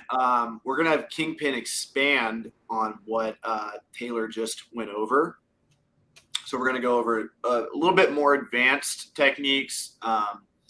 And I really like the way you framed this. What did you say? How wholesale – say what you said about the ecosystem thing, because that was really cool.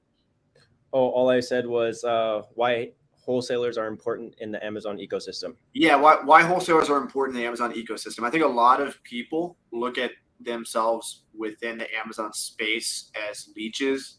They're like, oh, I'm going to go steal profit from Walmart.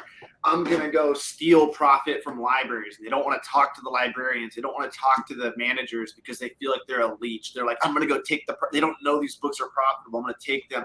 They don't know these items on the shelf are profitable. And there is that aspect to it. Like retailers genuinely do not want you to purchase from them. That's why order cancellations happen.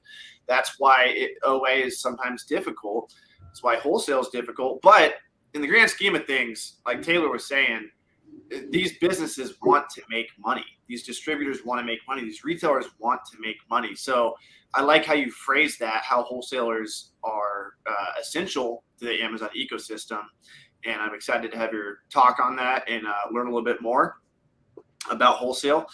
Take it away, brother. Do you want to share your screen? Yeah, I'm going to share my screen right now. Cool. I'm going to pop that up there as soon as you get that for us. All right, let me fix it. And guys, just a reminder, we do have a Q&A coming up soon.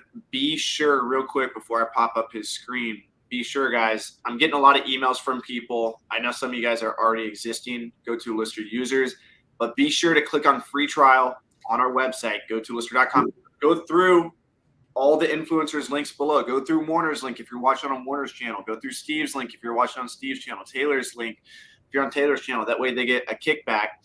Click on free trial. It's 100% free. You will enter your credit card information, but it's free. You won't get charged. And you'll get a 45-day trial if you email us bootcamp at support@gotolister.com, and that'll put you in the lineup for, we're going to be giving away a roll of printer here in like 20 minutes. So be sure to email us. I'm going to give a shout out to everyone who's joined after Jacob's talk. So Jacob, if you want to take this away. All right, just let me know that you can see my screen. Yep, you're good to go, brother. Awesome. First off, I want to say thank you for letting me be on here, and let's give a round of applause to Avery, Taylor. Drop a 1 in the chat, guys. We can't hear them, but they can drop a 1 in the chat for us. That's cool. Drop a 1 in the chat if you're clapping for all these guys, and even Rank and Profit. They did a phenomenal job. But today, what I wanted to talk to you guys about was how to start a wholesale business and why wholesalers are important. Real quick, let me give people like a quick backstory of you. So a couple years ago, you rented a Porsche. You drove to our apartment in Miami. Yes. You slept on an air mattress in our living room. And at the time, I think you were only doing, like you said, you started with bulk books. Forgot you did that. But then you were doing a lot of retail arbitrage, pools, flooring, stuff like that.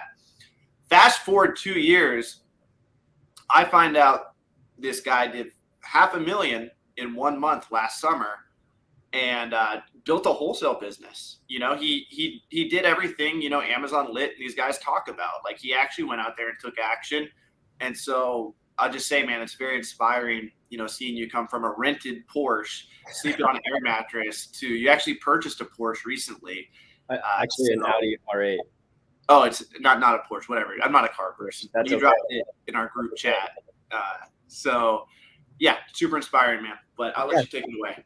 I appreciate it. Yeah, Amazon, guys. Amazon's been a blessing since 2019. I've been lucky and blessed to be able to change my entire life within these last 4 short years, be able to spend time now with my family and other people like that, and be able to travel and meet Taylor and Avery and all these other wizards in the Amazon space, but also help me supplement my business so that I can grow and help other people grow as well.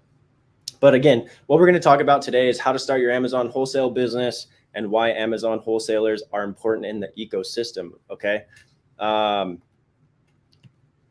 So give you a little bit of background of who I am. I'm Amazon Kingpin. My first name is Jacob, but I started in 2019 with $85,000 in debt, and I became debt-free in 2020. I just wanted to make an additional $100 a week because I was struggling. Me and my wife were at our wits' end with debt, and my previous businesses just were not working for me, or I just wasn't working in the business.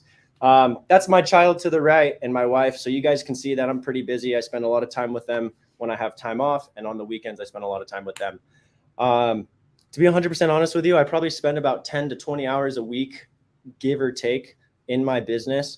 A lot of the time is just spent at my warehouse, making sure that a lot of things are just being ran correctly. So what is wholesale? Wholesale is when you buy a product, and Taylor went over this, when you buy a product from a manufacturer or a distributor that is authentic and you sell it on Amazon at a MAP price, and you make profit versus having to go to a retail storefront or other places to gain products and have to either sell them at a higher price or break even. You might want to turn that phone on mute. That ring is something serious, bro. Okay, sorry. I'll do it right now. All good. I think it's just right next to the mic or something. It was like boom. It was, my bad. It was. So a few things I wanted to go over, and Taylor actually went over this a little, but you can also use sourcing wholesale suppliers. You guys can use Google software tools, and when you're sourcing on Google, you could just source brands that you want to look up. I'm not going to go too much in depth with this because Taylor went over this, and he took care of it really well. Software tools I use are Smart Scout or Jungle Scout. I primarily use Smart Scout for all of the sourcing that I do, whether it was an OA, RA, or wholesale. You could use it for books, but I would discourage from that. Using keywords like distributors near me are a good way to find distributors near you on Google. I use this to find, and here's an example actually. I used the formula Nike distributors in Frisco, Texas. This allowed me to see the distributors near me. And also I was able to find other relationships like Taylor talked about, retailers and things like that. I'm not going to go too in depth with that because Taylor took care of that. This was just a screenshot of how to find suppliers on Google. You can see in here, I wrote distributors for Disney in Los Angeles, and that was the first company that popped up. And you can go through page 1, 2, and 3. But most importantly, wholesalers in the ecosystem. Why are we important to Amazon? We're important to Amazon because we provide a crucial role in the Amazon ecosystem simply by providing products that sellers offer on the platform. A lot of factors in this. Wholesalers act as authorized distributors or manufacturers of branded products. Overall, wholesaler suppliers serve as a primary source of products for Amazon ecosystem, thus ensuring authenticity of products. Now, I don't know if you guys heard, but there was a huge, ban or whatever. There's a bunch of sellers that got shut down just because they were selling inauthentic, stolen goods. And so what I wanted to talk about here on the wholesale ecosystem is making sure you're vetting your suppliers when you're looking for them on Google or just anywhere. One step that I take is making sure the longevity of them. When did they open? How long have they been open? Have they acquired other companies? Are they selling on Telegram? Does their website look legit? And then just conversation, right? So when I'm speaking to the sales rep, are they looking to just get me off the phone? Are they pushing products on me? Is there a ton of sellers? Things like that are things that you want to pay attention when you're wanting to find good products from authentic sellers. Another thing I wanted to go over was just negotiating techniques for favorable pricing. So when you're speaking to the brands or distributors or suppliers, remember they have a family too. They have a brother, sister, cousin, friends, whatever. Just talk to them like you normally talk to your, not friends, but to other business people. Ask them questions, get to know them, see if they're into sports, see if they're anything. Because when you're taking notes on this, this goes a long way, which I'm going to talk about in just a minute, is long-term relationships with your suppliers. So for example, when you're negotiating, you want to talk about things like, can I get a discount? If so, what is the max discount you'll give me? Do you offer net terms? If you offer net terms, when can I get those net terms? A lot of you guys might know what net terms are. Net terms allows you to pay back the distributor or the supplier either 30, 60, or 90 days later, allowing you to grow exponentially. Some other techniques is just getting to know them. And Taylor went over this. When you're reaching out to storefronts, you can go to your local store and just let them know that you're buying a product and see if you can hit it off with each other. These are just some techniques that I use to actually work with the brands and distributors that I work with. So I went over this. Are there any discounts? Is there net terms? Oh, one other one I didn't ask. Is there a minimum order quantity? Because Taylor did mention, only buy like 100 or 50 ask them if there is a minimum order quantity on purchase price or quantity. So one example would be, let's say Axe. Let's say we have an account with Axe per se, and their minimum order quantity is 1,000 units of one specific SKU. Well, then you're going to want to go through a distributor versus the brand direct. So those are questions you're going to want to ask. Last but not least, I'm just going to dive into long-term relationships. I'm not going to keep this too long. Long-term relationships sounds just like what it is. It's a long-term relationship. So whether that's 1 year or longer, or you think it's just going to be 6 months, creating these long-term relationships is super beneficial to your business, because these guys help you sell products online. And most of all, having these relationships allow you to continue to sell.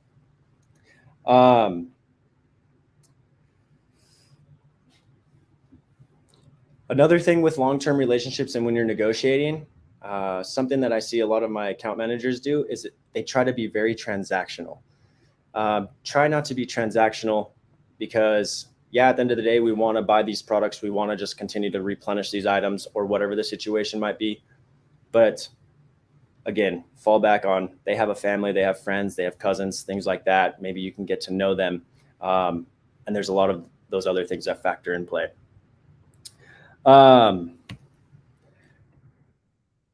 And really, that was kind of like the last of my slide. So if you guys, I kept it really short and simple. I hope that was beneficial to you guys. I wasn't trying to sell anything. If you guys want to follow me on Instagram, you can. It's Amazon Kingpin. Blow up his YouTube channel too.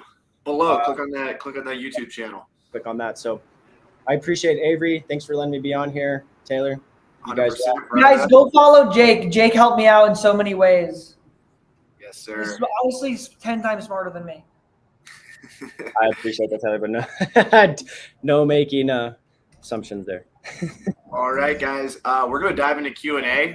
Just a reminder that we're about to do this Rollo printer giveaway, so I'll probably do it in like 15, 20 minutes. We got Rustum. Big shout out Rustum. He's putting everyone in the spreadsheet. We've gotten dozens and dozens of emails. I'll give some shout outs real quick to Avery, do you think I can ask the first question? Go for it, man. What you My got? question's actually for Steve. So a lot of people have been asking me about my hair loss, and I just wondering if you could walk us through the emotional journey of if it's as bad as people claim it to be. I feel like, I'm actually kind of excited for it. What should I expect? I'm just kidding. No, honestly, man, right when I saw Warner and Kingpin, man, it brought back memories, because my dad started losing it, and it's really it's a tough thing, man. We'll talk behind the scenes, but it's tough. Yeah, I was just Bro, check this out. So I went to everyone's Facebook to pull up embarrassing pictures. I almost really put Steve out there. You can't look. He goes through a jacked phase where he's on steroids or TRT or something. If you keep going back, you guys you kind of look like Taylor in this photo. Back when you guys both were I don't want to say on this live stream, but working in some sales office. If you keep going back, this is kind of Taylor's approaching this phase right here. My gosh, get out of here. You know what? You're bullying me now. And then, but real quick, what I was going to say is I'm going to give some shout outs to people, but be sure, guys, this is all wholesale, what I've been doing the last 30 days. So wholesale's worked out for me as well. You can see Prime Days right here, but GoToLister gives you stats. It makes tax season a lot easier, because you can quickly just export one file that tells you what your gross profit is. And what your gross profit is, you have your sales. So I did 89,000 in sales. I paid $37,000 for that inventory.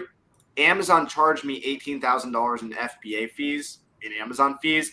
That leaves me with a true $32,000 gross profit.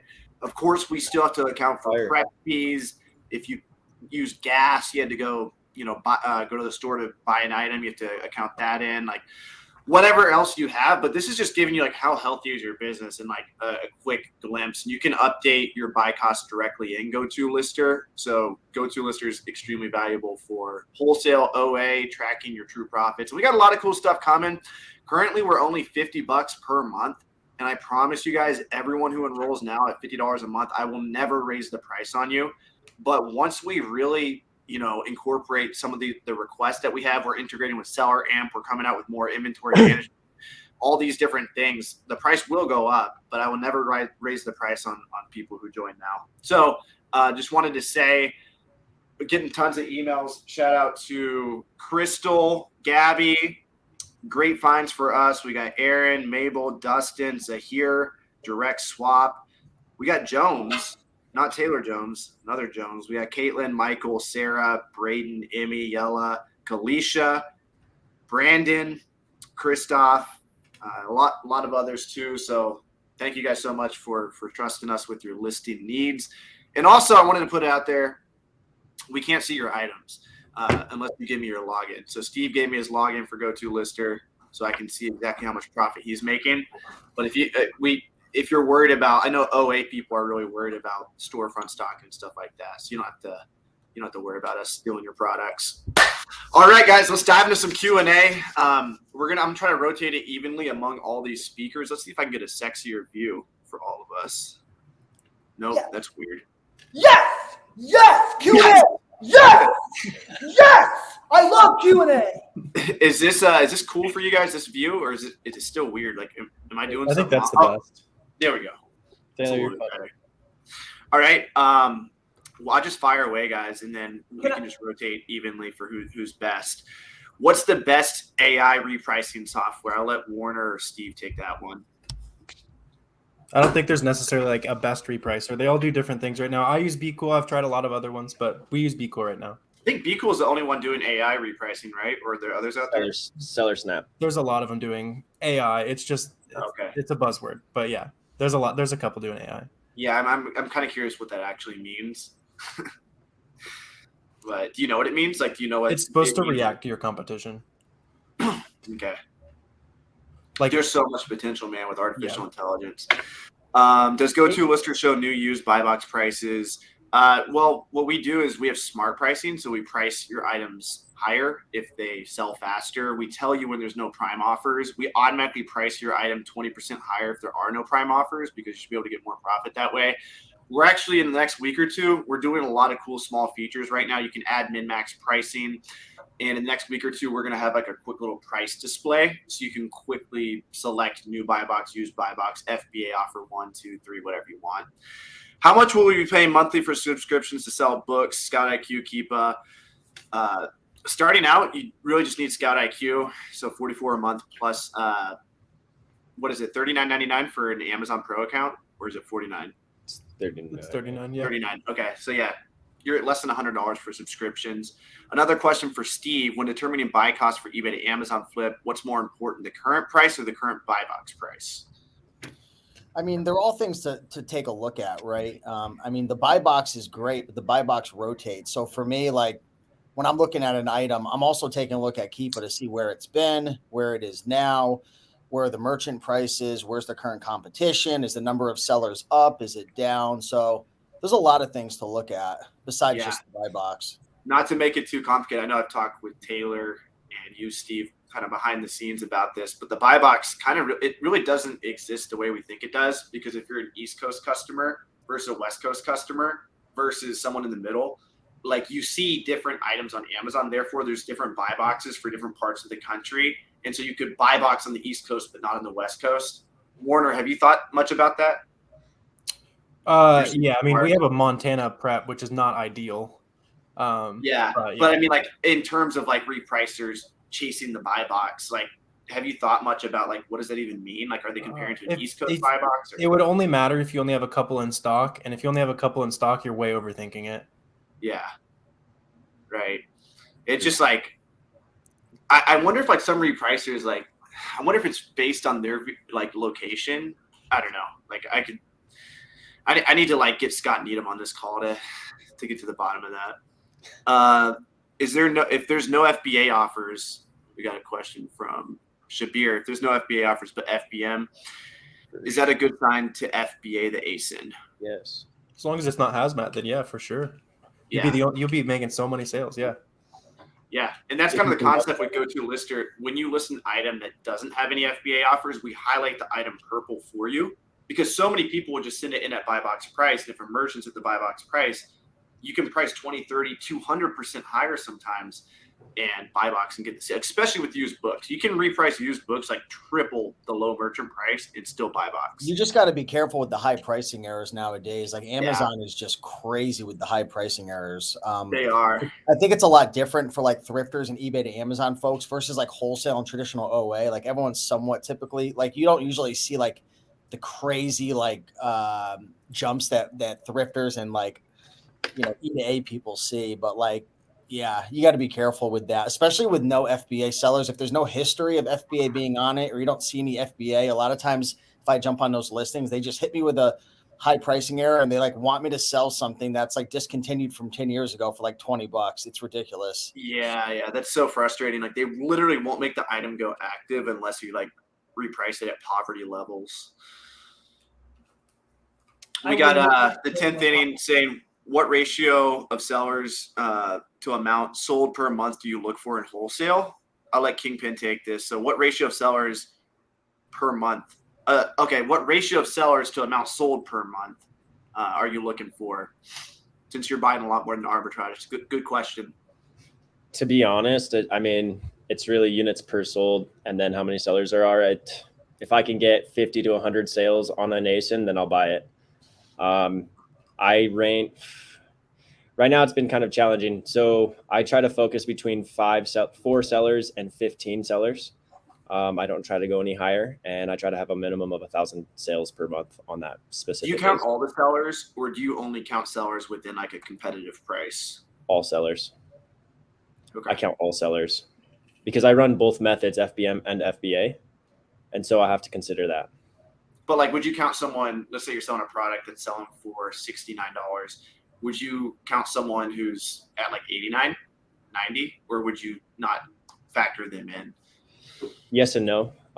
Just depends, because if I can send it FBA and get the buy box at 89, I'll do it. If not, then I would consider just selling it at 69, if that answered your question. Is our audio good? Kathy's saying that we're talking over each other. Do you have 2 streams open, Kathy? I think we're okay. Okay, let's see here. You missed this. All right, Taylor. I'll let Okay. Taylor take this one. What's your best story of an item that you sold and its velocity? Oh gosh. Probably like a perfume I sold last year. I think I'm not going to say one I'm selling now, but probably a perfume I sold last year. I was actually in my store for 2 months and I only bought like 10 units. And then I really looked at it. I was like, holy crap, this thing's moving. And I probably end up selling like 1,500 units in a 45-day period for like $14 profit a unit. It was crazy. Yeah. That just shows the importance of getting in early too, because that product, you could have gone so much deeper on it, like in hindsight. I also want to say that, I mean, look at your storefront. You might have listings that you only are buying 10, 20 units, but if you sent 50 or 100, they would sell, you know? So. Yeah, let's talk about that real quick. Have you guys noticed that there's a theory that if you send in more, you buy box more? Have you guys seen that? I think so, in my experience. Yeah, you Yes and definitely no. Yes and no. I think it all has to do with your account health, 100%, honestly, because I think your account health represents, your buy box a rhythm, algorithm, and everything else. And if you're having IP complaints, because I'll be honest, last year I was retaining buy box over a specific 10 different SKUs, no matter what the reviews were on specific sellers. But then as soon as I started getting certain IP complaints, they kicked me back from the buy box as much. And now I get half of what I was originally getting. Yeah. That's my opinion. Hey, this headshot zone, YT has commented like 10 times in the past 10 minutes. We should do his question. He's 15 and he has 100. He's got $1,000. You see him? Okay. Or no? I'll let you take it. I would say get like 3 different. He's 15. He only has $1,000. They want to do OA. Any tips? How much will it take, according to your experience, to jump on a 5K profit from $1,000? That's very unlikely. I mean, that would be a 500% ROI. I would say you have good expectation. If you have minimal capital, keep your ROI expectation very high. I would say 100% is probably more realistic. maybe spread it out between 2 or 3 products, because if you get shut down or something happens, you want to diversify. That's what I would do.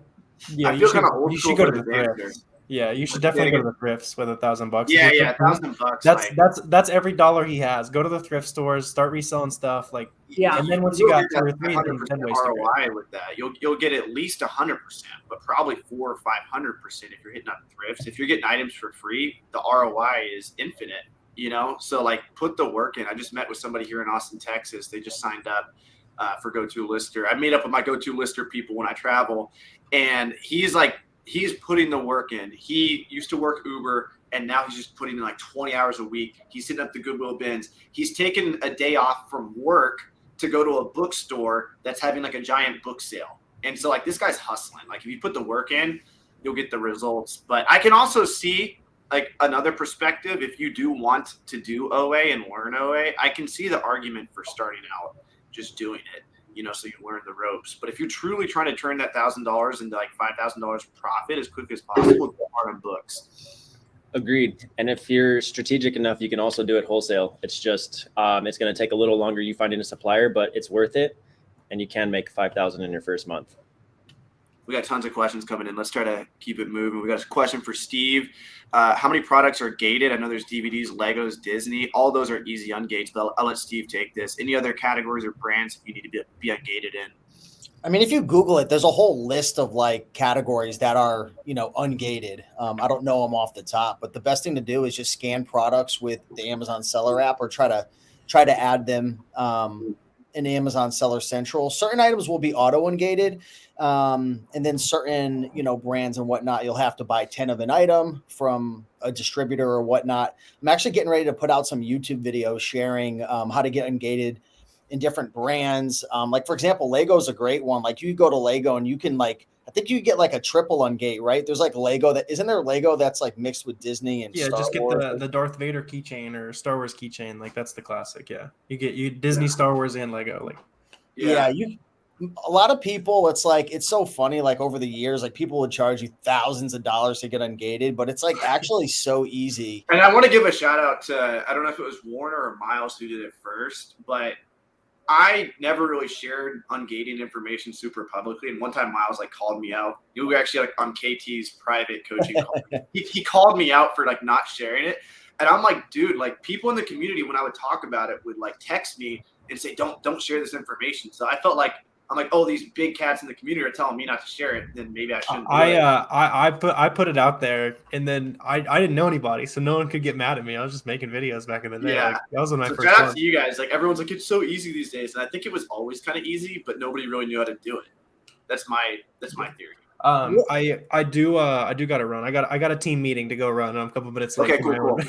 If you want to kick it off the stream so it doesn't kick my audience off, I think that's what we might need to do. Okay, cool. See you guys. Thanks for good to see everybody. Thanks for hanging out on the stream, guys. Great questions. Everybody go take action. Go take action. Go. Make sure to subscribe to Profit if you're not already. Click his YouTube, hit that subscribe button. He's got a ton of great content on OA. Tomorrow, go source. Not the next day, tomorrow or tonight if you can. Like tonight's the best. It's late, but tomorrow you're going to source something. DM me when you do. See you guys. All right, brother. See ya. All right, sweet. Boom. Yeah, Taylor, you're putting on some mass, man. You're growing, baby. You just got to shave your head now, man, and you'll be good to go. You know what, Steve? I am so ready. I am so ready to go bald. You still take it though? Hey, we probably got. Oh no! I wasn't gonna finish it. I wasn't going to. I wanted to see if I could set you up. Dang, Taylor, you're getting hit by Steve. What was I about to say? I think OA Troll's probably watching, so I want to say OA Troll. I think he made Taylor shave his chest. I think that mean comment. Look at it. Yeah, show it. Look, he shaved his chest like the next day. Newborn baby, because he called me a Neanderthal. The next day I FaceTime Taylor. He's got a bare chest, and I'm like, don't let an OA Troll get to you, man. You know what? We really shouldn't even shout him out because we're just giving him free clout. I want to blow him up because I want him to give Go-To-Lister a shout out eventually. I honestly believe he helped us sell more tickets last year. So big shout out to OA Troll for Miami Sellers Conference. We got Zach coming in here saying sexy. Okay, let's see here. Bald is handsome. says Rachel. All right. Amazon used items aren't FBA. What are they?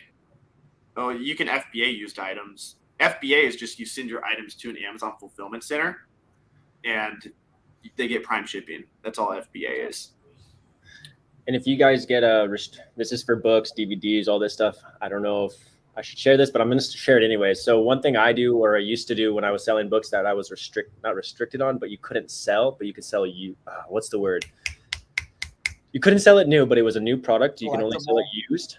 Yeah, you would list it as collectible, and then in the description you put new product, et cetera, et cetera. And items sell. Items sell. Good tip. I got a letter this morning from a law firm regarding Lego. What law firm represents Lego? Get off the listing immediately. What are your tips for that? Should he sell out? Should he just dispose? If you have an authentic Lego invoice, continue to sell it. Receipts are acceptable. You can get an invoice from Lego.com. If you have a reputable distributor that is an authorized seller, use that. If you're buying the stuff from the yard sales, sell out and get rid of it and start buying stuff from Lego or somewhere. Steve, easiest way to get ungated in toys and board games? Best Buy, Target, Kohl's. I mean, pretty much all of those. Yeah. Just by 10 units. Make sure the address is the same address on the Amazon account, and you're good to go. UPD Inc. is a wholesale company you guys can use. Nice. These days you can just use receipts. Yeah, UPD Inc. Nice. Can Warner plug his paid course against FBA roadmap? If you Google it, it'll pop up. What's the deal with books being on Amazon too long? You only sell about 20% of your inventory each month as a bookseller. So if you have 1,000, you should expect to sell. Roaming with Rover. That's what I'm saying. I was laughing at his name too. Is that supposed He got to be mad at me earlier. He's like, "Why are you laughing at my dog?" And I'm like, "Dude, I'm laughing at your name, bro." I forgot about the giveaway. Bob signed up for a free trial GoToLister. What do I need to do to be eligible for the 45 days? Just email us, reselling bootcamp. I almost said reselling freedom. Email us, reselling bootcamp at support@gotolister.com, and we'll tag you for 45-day free trial. Taylor, what's your opinion on the best content to get into for wholesale? I don't know. I mean, obviously Amazon Lit is great. To be honest, I don't even know. That's Jake. What do you How'd think? you learn wholesale? Jake. Yeah. Just when I had a question, I called him. Hey, guys, I would say Amazon Lit's a good stepping stone for you guys to learn it. If you guys are willing to pay to expedite your process 100%. Watch Me Amazon too. I think Watch Me Amazon has really good YouTube content. I think Amazon Lit's YouTube content's underrated. They have a lot of videos as well.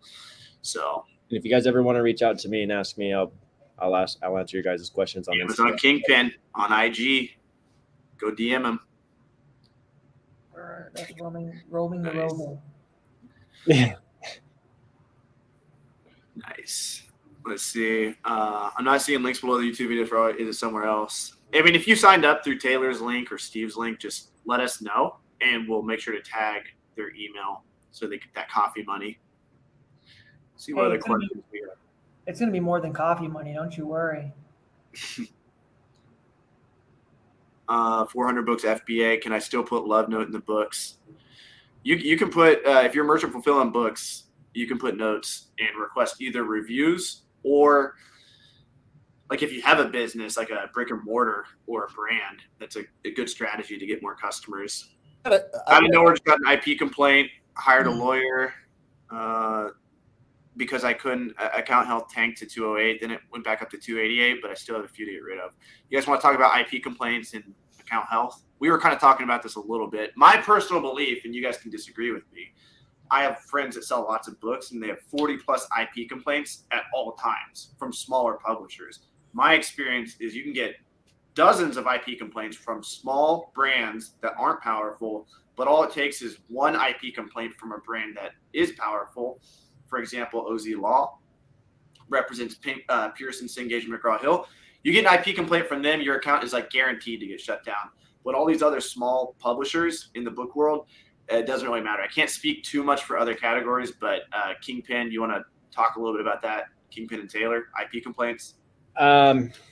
Just, honestly, I'm going to let Taylor take this one because honestly, just be aware if you're buying the stuff authentically, you shouldn't have to worry about any of this stuff because then you can provide all of the authentic stuff that you need. Which is very difficult in the used world that me and Steve come from because we don't have actual invoices. So it makes it it's easier for a law firm to have a stronger case for counterfeit items because we can't prove authenticity. But when you get into the world of new items, and I learned this recently, they'll claim that new items are counterfeit because it doesn't have like the instruction manual. Now it's technically counterfeit, which I think is bullshit, but that's a nuance. Agreed. And to answer this guy's question, he said he got an IP complaint out of nowhere and hired a lawyer. Sometimes what I would do if I were you before outsourcing for a lawyer, try to resolve it yourself the best you can, open cases, get on the phone with Amazon. Remember, Amazon's your best friend, whether you like it or not. I've been able to resolve a lot of things over the phone with Amazon and get things removed, or reaching out to the brand directly and letting them know that I'll voluntarily give them all the products back if they buy it plus my profit. And they have done that. So, and they'll retract their IP complaint from you. And also try to appeal it. I mean, I learned this from you, Avery, a while ago. So in the last year, I've sold 12,000 products from eBay without invoices, right? Everyone told me you're going to be kicked off in 30 days. I have a perfect account right now. Now I have had some IPs, 90% I could have prevented because I didn't fully understand how to read the keeper charts, looking for the drop-offs, IP alert, ASIN alert, all different things. But you could actually go in, at least I was able to, and I've done this about 3 times in the last year, go in, appeal it, gets removed instantly, at least for me. And you saw it the other day when you were with me in real life. I'd gotten that counterfeit claim on that freaking textbook. It's so funny. The one counterfeit claim I've gotten in a year was from a goddamn textbook, and it wasn't even an eBay flip. Yeah. Peeled it, got removed in 2 seconds, was gone. I don't know if I have a special account or what, but you do it too. Yeah. There's a method too. Like if you guys plan on not wanting to sell that item anymore and you go to appeal it, you can, what's the word? Acknowledge it, right? And it will remove the IP immediately. Yeah, I honestly think like not acknowledging it, you would get more consequences from just not acknowledging it. And it has nothing to do with the power of the brand. It's just Amazon seeing your negligence. Mm-hmm. Amazon does these like algorithmic sweeps where like if your account's linked to somebody else's account that's shut down, or if you don't follow their best practices, I think that's like one of the things that could be really risky is not acknowledging it. I can see that causing an account shutdown. I posted on my Instagram, I said, so my developer for GoToLister, his Amazon account shut down, and Amazon asked him, so he logs into Amazon, and Amazon asked him, do you think that as an Amazon seller, your account is likely to get shut down? Agree. Slightly agree, or disagree, strongly disagree. and he screenshots it and sends it to me. And he's like, Amazon's trolling me. His account's still shut down. The only thing he sees on the website when he logs in is you like a poll asking like if Amazon cares. And so I shared it on my story, and I think 70% of people said Amazon is likely to shut down your account, and 30% said no. And there was only a few big sellers that said no. Amazon is ruthless, guys. They do not care. That's my opinion, at least. So the funny thing is, though, like people in the community, they talk about like how like easy it is to get kicked off. How many people do you actually know who have gotten kicked off? Like I'm sure we all. Yeah, know you always come back. You always find a way back. But on the flip side, it is extremely like it's possible. So like, do everything you can to not have your account. Of course, but I feel like you got a better chance of going out driving in your car and getting killed in a car accident than getting kicked off at Amazon. I can agree. Kicked off, or you mean your account deactivated? Because I would say like deactivated, like and gone. Like people make it sound like it's just like it's so easy. Like you get one IP, one counterfeit, you're gone. Like maybe if you're a new seller, but these accounts could take more than you think. I'll just say that. I think IP is a very it's a nuanced topic because what kind of IP are we talking about? You know, what type of publisher is it coming from? What type of brand, etc. Any large video game companies that IP complain? There's probably tons out there. If a brand can, it's going to IP and try to scare you and get you off the listing so they can get more sales. Vori sent me a letter regarding Lego. I think I already We already talked about that. Let me scroll down to more recent comments. Do they keep your items if they shut you down? No, they legally have to give them back. It might take them up to a year. From personal experience that happened to me. My lister on an account that got shut down last year, a year later, she gets like thousands of textbooks on her front porch from an account that got shut down. It's pretty crazy. I signed up for GoToLister. What is the email? support@gotolister.com. Email us reselling bootcamp and we'll get you tagged. And we'll do this giveaway in a couple minutes here. I got a question for you, Avery. Yeah. When are you going to change the name of smart pricing to AI pricing? We would have to make it AI, man. I actually it's one of my goals. I was just thinking about this. Like once we get like over 1,000 users and we get like 2,000 plus, we're really going to have like a pretty big bankroll like Inventory Lab does. Inventory Lab's bringing in like probably millions a month. Imagine what you could do if you actually like put that towards like an AI developer. Imagine what they could do in the space, you know? And the definition of AI is like it learns. So I think AI is cooler when it comes to repricing, but nobody's using AI for sourcing. And I think there's stuff that's come out. I heard there was a conference at the Proven conference. Someone talked about it. I heard.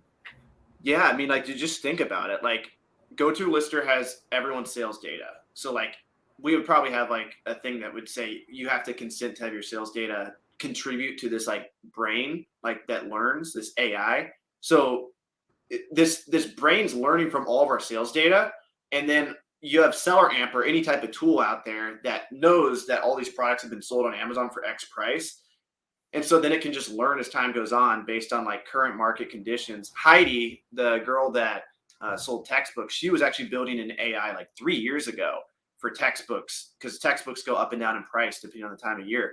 And she was actually trying to build a machine learning or AI, whatever it's called, that would take all the information. How many reviews does the book have? How many sellers are on the book? All these different things. What's the current price of the book? How many times did it, over the last few seasons, what was it? Like it's learning on its own. Like that's a cool thing about this. You're not telling it what to do. It's taking all these variables and it's making correlations and guessing what the future is.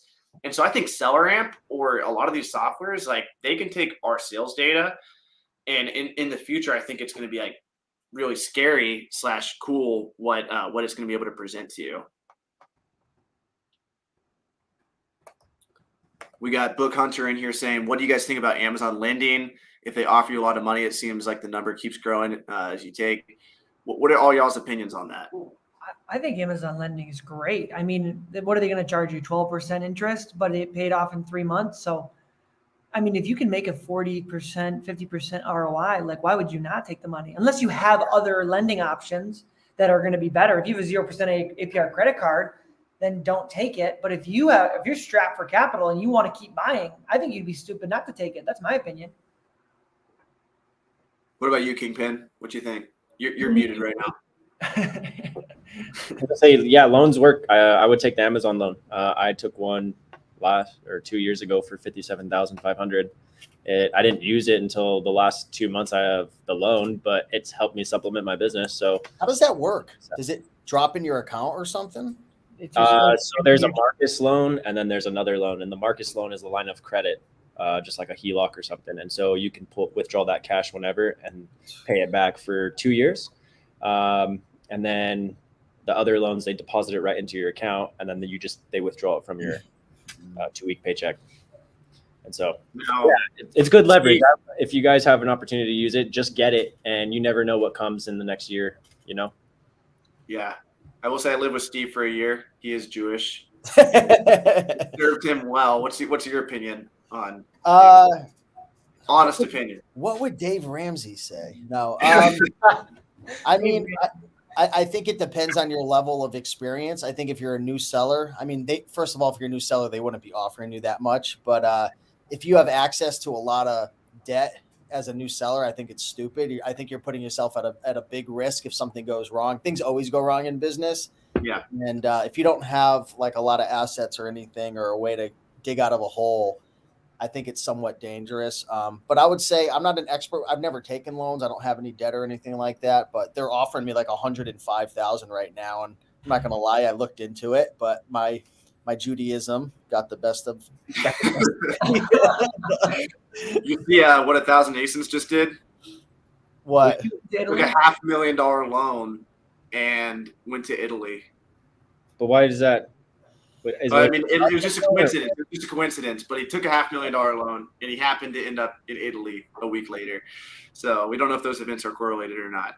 But, Man, I could take a $500,000 loan right now from Amazon. would you go from books to wholesale? I'll let you answer that one, Kingpin, since you kind of did that. Yeah. So if you have the means to, just know that it's not an immediate change. It takes time. Continue running your book business until you transition 100% into wholesale. I took it slowly. I was an OA, and I worked my way. It took 6, maybe 8 months for me to transition 100% to wholesale, because you don't want to lose your foundation of the business just because you're trying to try another business. You know what I mean? And there's other people's opinions, but I would highly suggest that way you can still pay your bills if this is a full-time thing, pay your bills and all that stuff, and transition slowly. Awesome. We got Book Hunter in here saying that Acceleralist is awesome because they have SKUs. We also have custom SKUs. So if you go in here, go to your SKU settings, you can add whatever custom SKU you want. We just added a bunch of options the other day. We'll keep adding them. We'll let you add whatever you want in here. Acceleralist does not have smart pricing, so you won't make as much money on books that you list that are fast selling. And Acceleralist does have profit analytics, but they don't work. So it's just not very helpful. Like literally, Acceleralist says that I have like $80 trillion worth of debt right now if I log into my Acceleralist account. This is 100% accurate. We tell you your exact profit based on your buy cost, and I've made sure that this is like accurate. I use it every day to check my profits, so you can be assured that this is pulling information from Amazon. It's pulling all your buy cost, everything, and it's accurate. Did you guys know you have a sales analytics inside Amazon Seller Central? Shh. No, just kidding. But it doesn't tell you your profit. It doesn't factor in buy cost. Right. Yeah. So that's Yeah, really you can go to Lister. That's freaking amazing. I freaking love going to Lister. No, Amazon does have some cool stuff, but Amazon's selfish. Like they recommend that you restock SKUs they want you to restock. Yeah. Whereas Right. If I got to bounce, can you remove me from the show? Guys, yes, thank you so much. Everyone give Taylor a follow on YouTube. Yes. Go subscribe to that channel. Let's get to 2K. Steve, Jake, guys, it was so great seeing you. Have a blessed day. Great talk, man. I'll see you See guys you tomorrow, soon. brother. Take care, brother. Have a blessed day. Boom, just kicked him out. Felt so good. All right, we'll stay here for a couple more minutes, and then we'll do this giveaway. You guys cool with that? Yeah. All right, sweet. I was informed for a repricer, and I have Seller Champ. You have any of those as well? I'm looking at all the Craigslist to Walmart and inventory. What is this question? I'm looking for. Oh, you want to cross list on all these platforms? Like, I mean, it depends on how big your inventory is. Like, we don't allow cross listing on eBay yet, but I mean, I have several thousand MF books and CDs, and I don't know. I just don't think. Maybe I'm missing out. Maybe there is a lot of sales to be had on eBay. I cross list some items on Walmart, but I mean, Amazon's a platform. Like that's where I'm putting all my effort. 100%. Yeah. We got Joseph saying, Raykin, have you ordered pallets of books or DVDs? You recently just ordered a pallet of textbooks, right? Yeah, I'm done doing all that. Like I did used to purchase some pallets, but it's so time consuming dealing with duds, and I don't have and I'm sure Kingpin can agree. Like once you fine tune your business, like your business right now is probably really good for wholesale, but if you were to all of a sudden do bulk or do traditional OA, it would probably throw a wrench in the system. And my system's built for E2A. I did that pallet of books, and then I got a bunch of counterfeits in it, which was a pain in the butt. And then I did another pallet before with DVDs and books, and it's just I'm not really into it anymore. Too many duds. Yeah. I will say this, Kingpin, do you think that starting with bulk books helped you in your management of a warehouse? Yeah, well, I actually started out by just going to the DI and or the thrift store and buying books individually, and then from there I got tired and I started asking the managers, and they got me in contact with the Savers direct, and I started buying from them. But yes, to answer your question, yeah. Woo! That ring is loud, boy. Dude, I I thought no, it's not me. I'm sorry. want to hear more from Kingpin in terms of his operation. Are you working directly with distributors, or are you going like and building relationships with? Because I know there's like kind of two wholesales, distributors, and then working with the brand direct. Yeah, so I do both. Right now, we're hitting it really hard with the brands exclusive. I see Amazon and everyone going that way because of some conversations I've had with the brands and whatnot, and how they're managing their in-house employees now. A lot of the distributors, if you can't get certain products, you go through them because they're an authorized seller. And yeah, so that I'm hitting it hard with brand direct right now. We actually just hired a director of brands, and we just hired 2 more employees in the warehouse. So we're Congrats. landing a couple of relationships, and I think it's going to help us explode. But yeah, to answer your question, Appreciate you. yeah. Sir, what other questions we got in here? I'm getting the tally for the Rollo printer giveaway. So everyone, this is your last chance. If you haven't already, literally all you need to do to enter the giveaway is go to goToLister.com. Go through whoever's link below. Go through Steve's link. If you're watching from Steve's channel, Kingpin, you need to get your link set up. I know I do. Go through goToLister.com. Click on free trial. You'll enter your credit card. We won't charge you if you decide you don't like it. I see a few questions. Can we transfer the data from Excel list? Yes, I'll help you transfer all the data. Super simple. If you can't figure it out, we'll send you a video on how to transfer your data.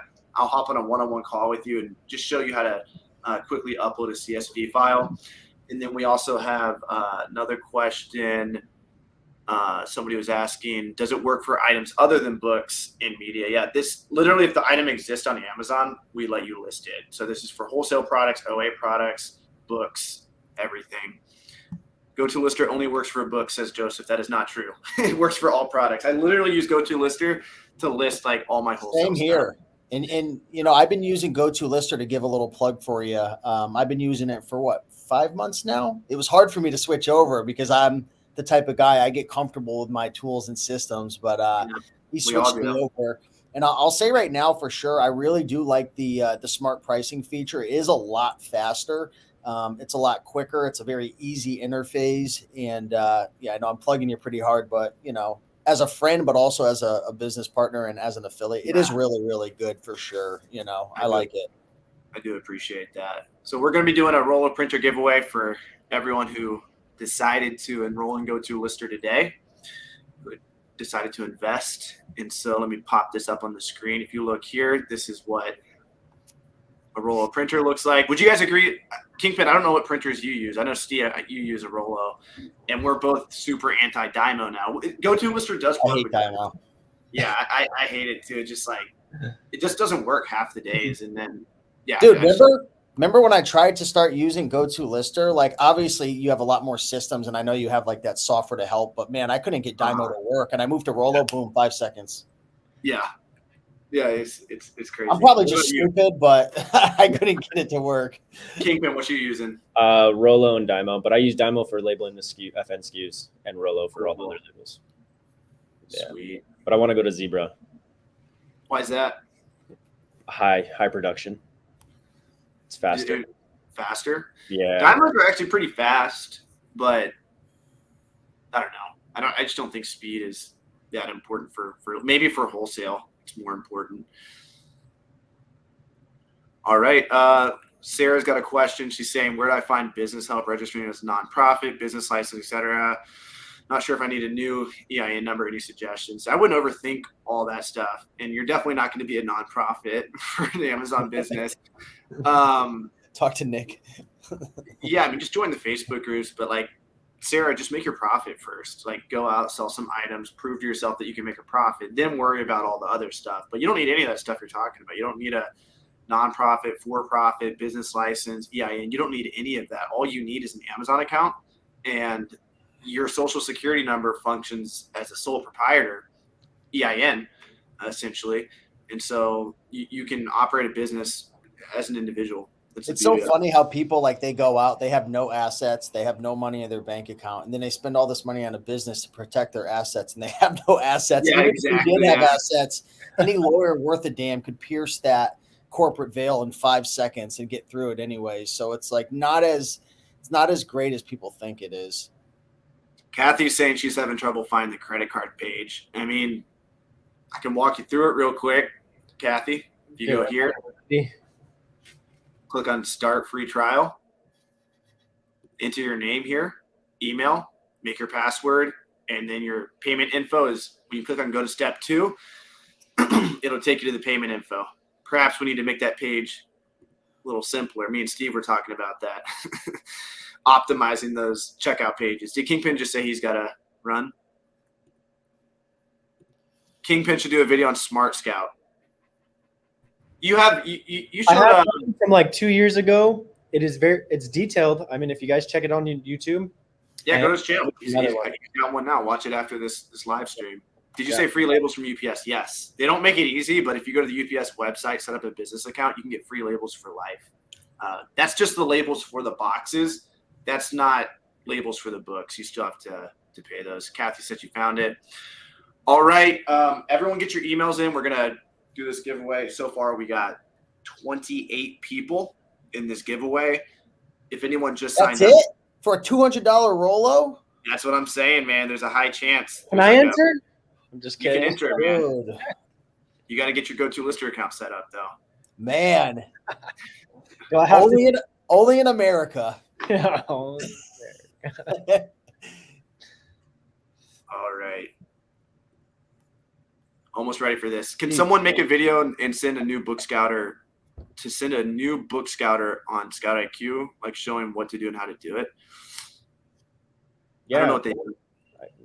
Can someone make a video? If you just look up Scout IQ on YouTube, you'll find one. I think I even have one on there for Scout IQ. Yeah, there's tons of videos out there. It confused me because Book Scouter is another app. Okay. Wasn't sure if they were talking about that. Sweet. I think we're ready to go on this giveaway. So Let's do it. Rachel Clayman, we got Braden, Sarah, Michael, Caitlin, Philip. Any last? If anyone wants to enter, we got someone asking how to enter. Go to gotolister.com, sign up for a free account, and be sure to email us Reselling Bootcamp at support@gotolister.com. Dude, I am rooting for my girl Rachel. I can't say it enough. I want her to win. Dude, we had somebody win one of these like 2 weeks in a row. It was the same person. Really? Yeah, Denise. Score for her. Yeah, no, right? I always want to enter these competitions. I swear, I buy way more printers for the community than I buy for myself. Like, I should have a printer with me at all times on my travels. Leave one at every location. Zach saying, do you recommend anyone shortcut from OA to wholesale starting out? Will you take that, Kingpin? Depends on your situation, really. It all falls down on your situation. How much money do you have? And honestly, I'm going to go back to what I said earlier. Transition slowly. Don't just try to jump the bridge. Don't dip. ScanLister inspired me a lot. We got Jonas asking about ScanLister. ScanLister did inspire me a lot. Shout out Nathan. But, I mean, the fact is GoToLister is faster. Factually, we have profit analytics. We're have a much better user interface. But ScanLister, I mean, just like, you know, all the competition inspires each other. Like, big shout out to ScanLister. I think they were kind of like one of the first book listing softwares in the space that kind of like optimized the flow for book sellers. I scan 500 books to 1,000 books in like 30 minutes. That used to be super fast. GoToLister is even faster than that. So love it. So when I'm listing it on wholesale stuff, just listing my products, or what am I doing? Like, is it just like inventory labs in similar sense? Yeah. You just go. I mean, like, okay. I've got to make sure I don't show too much here. Can you see my screen? Yeah. So you click on create batch. So I do this all the time for my wholesale product because a lot of my product I send directly to FBA. Right. So batch name would just be like, I usually do like the date. So 7/17, and let's say like I'm shipping like a vitamin shipment or something, put vitamins in there. Who listed it? Sister, whoever, let's say the Ecom Prep Center did. Who labeled it? Usually I have Amazon label if I'm shipping directly to Amazon. All my booksellers out there, you should always label your stuff yourself. But if I'm shipping it directly from wholesaler to Amazon, they're not going to label it for me. Box content, we provide box contents because it's cheaper that way. Then you click on create batch. You really have Amazon label everything for you, Avery? Only for items that go from my wholesaler to Amazon, because it's cheaper than paying for me to send to a prep center and I have to pay for shipping to a prep center. Then I have to pay the prep center for prep. So I do have Amazon label it. And then you just change the condition to new here. You put the source in. So you can just put, I got it from Target. At Target, put your buy cost in. Let's say you paid $19.99 for it. And then you just scan the product. So let's say you picked up some Nike shoes or something. You type in Nike. You find the product here. And you can actually, we have dynamic min-max pricing now. So you can set your min price at 20% ROI automatically. So Steve, this is important for you too.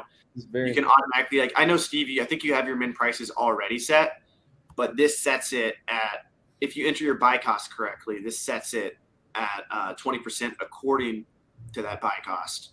So actually shout out to Chat GPT because we were having trouble figuring out the formula, the math equation for this. We asked Chat GPT and they gave us the correct formula to code. So, but yeah, then you click on send batch and you send it to Amazon. All this information is remembered by GoToLister. So when you go down and click on your total profit, all of everything you just did when your item sells, it's going to remember your buy cost and all that. So that's how you use it. Nice. That was sweet. Thanks. I appreciate that. Yes, sir. support@gotolister.com, Zach. That's where you'll email it. All right, let's get this giveaway out of the way. We got a couple more people. Shout out Scott, Alyssa. We're still adding a few people, and then we'll give this roll of printer giveaway. Any recommendation? Okay, Steve, let's talk about eFlip versus somebody was asking about eFlip versus FlipMine versus other softwares out there. Do you want to talk a little bit about what FlipMine does versus eFlip? eFlip is sourcing Amazon to Amazon, and FlipMine is eBay to Amazon. And FlipMine does all categories. I believe that eFlip only does CDs, DVDs, and books, I believe. Yeah. eFlip's just media. So textbooks, CDs, DVDs, and regular books. So two very different tools. Both good business models, though. Does Joji uses FlipMine for everything, right? Joji uses FlipMine, but Joji's little secret, he talks about it, is he uses Keep a Product Finder. So he does a lot of Amazon to Amazon flips. Yeah.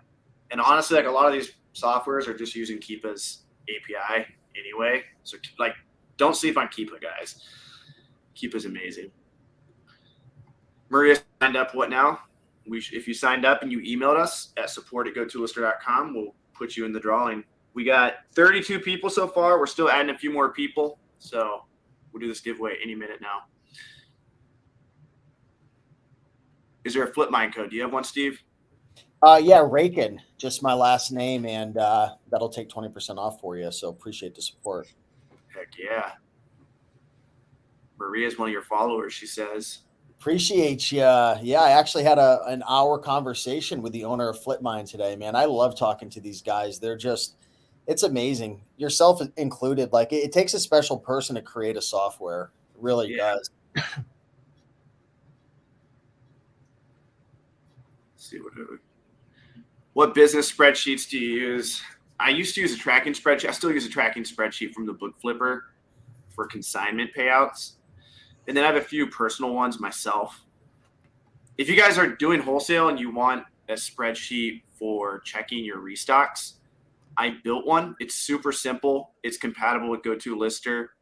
Just everyone watching the replay too, if you want access to that, you sign up for GoToLister. Just message my team at support@gotolister.com and say, hey, I want that spreadsheet for a restock that Avery talked about, and we'll give that to you. Also, everyone watching the replay, if you email us reselling bootcamp everything I talked about today still holds true. You guys can get access to all that stuff too.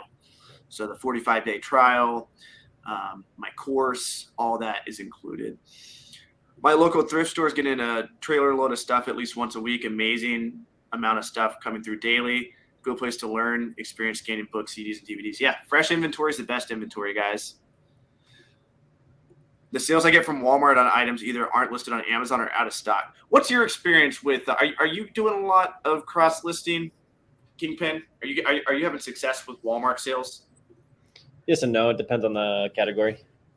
I know certain categories sell a lot more than the category. Some, you know what I'm trying to say. Certain categories sell more. So, Yeah, I did grocery, toys, sales and chlorine on Walmart. Yeah, and yes, I do cross list. I sell on eBay, Walmart, and Amazon. If you already had the 14-day trial, if you email us resell on bootcamp, we'll get you 45 days total trial time. Rachel Clayman, always coming in with the support. Says tonight's been such a great. Thank you very much for your time. She's waiting for that. She's trying. Like Rachel, it's not going to help you by being nice to us. It's not going to get you a higher chance to get the Rolo. I appreciate the support. What should I do if some of my OA keeps tanking on price? Kingpin, I'll let you take that one. And then Steve, if you want to comment on that too, I don't know if you ever see like tanking in price. Well, honestly, it depends. Like I wouldn't try to. You're either the first one in or you're the last one out. That's the best advice I can give you. I was going to say the same thing. I can't give you any other better advice except for just either hold on, depending on your situation. Again, I can't really speak for everyone's situation because it's different. If you can hold on to the items, hold on to them, and then come back to it in a few months. I promise the price will be right back to where it was or even higher. I'll give you an idea, like these Paw Patrols. I raced them all the way down for some reason, down to like $35, and I was getting them for $22. I just looked last week on Friday. Had I kept it for another month, they were selling at $99. I'm like, oh my goodness, So don't race to the bottom. Hold on to them if you can, or and everyone's situation is just different. I'll let Rankin take over this too as well. Yeah, I've been flipping some of those things, man. I don't know the exact item, but I see a lot of Paw Patrol pop up on eBay on Flipmine too. But I agree with you, man. I think a lot of it depends on your current situation, and if you're struggling with cash flow and it's tanking and you need the cash, then liquidate it. If you're confident it's going to come back, then wait on it. It depends on your situation. There's no cookie cutter answer. Yeah, agreed. All right, so we have the official winner. It is Crystal Carr. So Crystal, if you're in the chat, go ahead and drop a comment below. Nice. And we'll also reach out to you via email. We have your email here. And yeah, so we'll reach out to you. We'll get your address. We'll ship you that printer. And so I'll make it real quick. So congrats, Crystal. Nice. Congratulations. And that's the wireless one, right? The $300 one? No, this is a wired one. You're trolling me, man. I actually think, why I stopped doing the wireless giveaway? One of my students had it. She was just having trouble, like, connecting the Bluetooth. And I'm like, this is just one extra step. And just like I recommend the wired scanner, I got it right here. Like, I literally prefer this over the Bluetooth because the battery will never die. I can just plug it in. I don't have to worry about stupid Bluetooth connection, which doesn't work half the time. So when it comes to my listing setup, everything's wired. Yeah, I have a lot of issues with the wireless Rolo. I barely use it. Boom, Crystal in here. She says, thank you so much. Hope you like the software, Crystal, if you're not already a go-to. Sweet. Well, all right. That ends our call for tonight. Let's see if we got any burning last-minute questions. If you guys have any last-minute questions for Steve or Kingpin or me, drop it below. But dude, I want to get Kingpin one-on-one on my channel, dude. Man, I want to get him on there, man. Kingpin. Yeah, let's do it. I'm going to bring him on my Amazon Savages podcast pretty soon. So, trying to understand this question this person's asking. It says, when I send it into FBA, I get price stranded. What the heck? I'm very probably high pricing. High pricing or low pricing error. Low pricing errors are better than high pricing, but basically Amazon, they've gotten in a lot of trouble over the years, especially like during COVID, for price gouging, for allowing prices of Germex and mask to be like $300 plus. And so they've been in trouble like by the Supreme Court. And so now what they do is they force you to be within a certain price range. And sometimes that price range is not actually the market value of the item. So like Steve was saying, it might be a vintage board game or something that's going for $300, but Amazon wants you to price it at a fair price of $100. And Steve may have paid $150 for it. And it's frustrating because they won't let it go active unless he goes down to $100. So how you deal with that is you just reprice down and up a couple cents or a couple dollars, and hopefully eventually they make it active at a price that isn't insanely low. Sweet. What's the benefit of becoming tax exempt? Benefit of becoming tax exempt is you don't pay taxes. And how does that work with taxes? So if you buy an item, for example, I just bought these from Walmart. There's no reason for me to pay sales tax on this item if I'm going to resell it. When I resell it, the customer's going to pay sales tax. So if I buy it and I pay sales tax, and then I resell it and the customer pays sales tax, we're paying sales tax twice. So instead, the government allows you to pay sales tax once by when you purchase it, you show them your reseller permit. There's no sales tax. When you go to resell it on Amazon, your customer is going to be paying sales tax. So the benefit is you don't pay. If you do wholesale, you'll never pay sales tax anyway because it's wholesale and you have a reseller's permit. Mm-hmm. But if you're ordering online arbitrage from Walmart, or any in-person online or any in-person arbitrage, you should not be paying sales tax. eBay too. You can get tax exempt with eBay. Okay. The only exception is like online arbitrage on certain websites that don't want you to they don't want arbitrageurs purchasing from the website. So there's certain websites that like you don't want them to know you're a reseller, and if you try to get tax exempt, they automatically know you're trying to resell. Blacklisted. It's a pain because Walmart, it doesn't work at self-checkout. Yeah, well then go through the regular checkout. Good one. Appreciate your response. Of course, I use a reseller permit at an oil change one time. When I first got it, I was so pumped. 5 years back, I went through it, and like it was a young kid giving me an oil change, and he was like, "Wait," he's like, "What is this?" And I'm like, "Just type it in." He typed it in, and it avoided the sales tax. I never did it after that, but I don't know how that would hold up with the IRS. Is that true in Canada? Not sure. Upgraded to FBA versus FBA. I'm so tired of eBay. No show on listings and fees with promoted. Amazon costs, but the inventory is at my house. I'm also an E to A, Steve. Nice. eBay to Amazon team, baby. Romer, have you considered adding a comment area related to the batches created sent? No, not until you said that. If you want to email us and talk us more about, talk us through kind of what you mean by that and what the benefits would be. That's kind of like what the purpose of the batch name is for, is just to give you like a quick summary of what's going on. And then within the batch, you have what employee listed the items for you. So if there's any counterfeit issues or any problems with the item, you can track it back to who originally listed it. So I'm not really sure what else you would want. Can someone confirm with me when the next in-person event is? Miami Sellers Conference is going down probably the last week of January. We will have an official date after next week. I'm going to Costa Rica tomorrow with Taylor, and we'll definitely be doing some planning. Keep your eye out for Miami Sellers Conference pre-sale tickets. They're going to be coming out at super cheap prices soon in the next month or two. So that'll be going down next year. There's never any registered open. Let's talk about Walmart, the self-checkout. Is there a benefit to having a seller account and a separate buyer account? Amazon to Amazon flips probably because you don't want to buy with your seller account. Yeah. It's against terms of service to buy Amazon Prime and sell Amazon Prime. But yeah, a lot of people use a business account to separate that.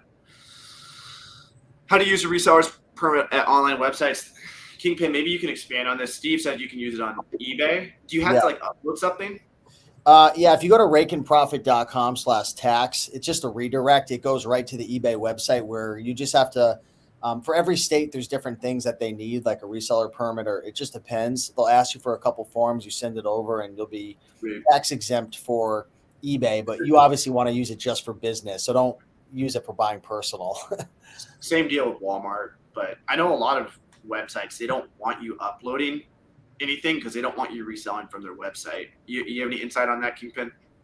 Honestly, when I did it, I was letting them know that I was tax exempt. So I signed up on the back end, tax exempt, or I would send a image of my receipt with the product, say I was tax exempt, and they would provide me the taxes back.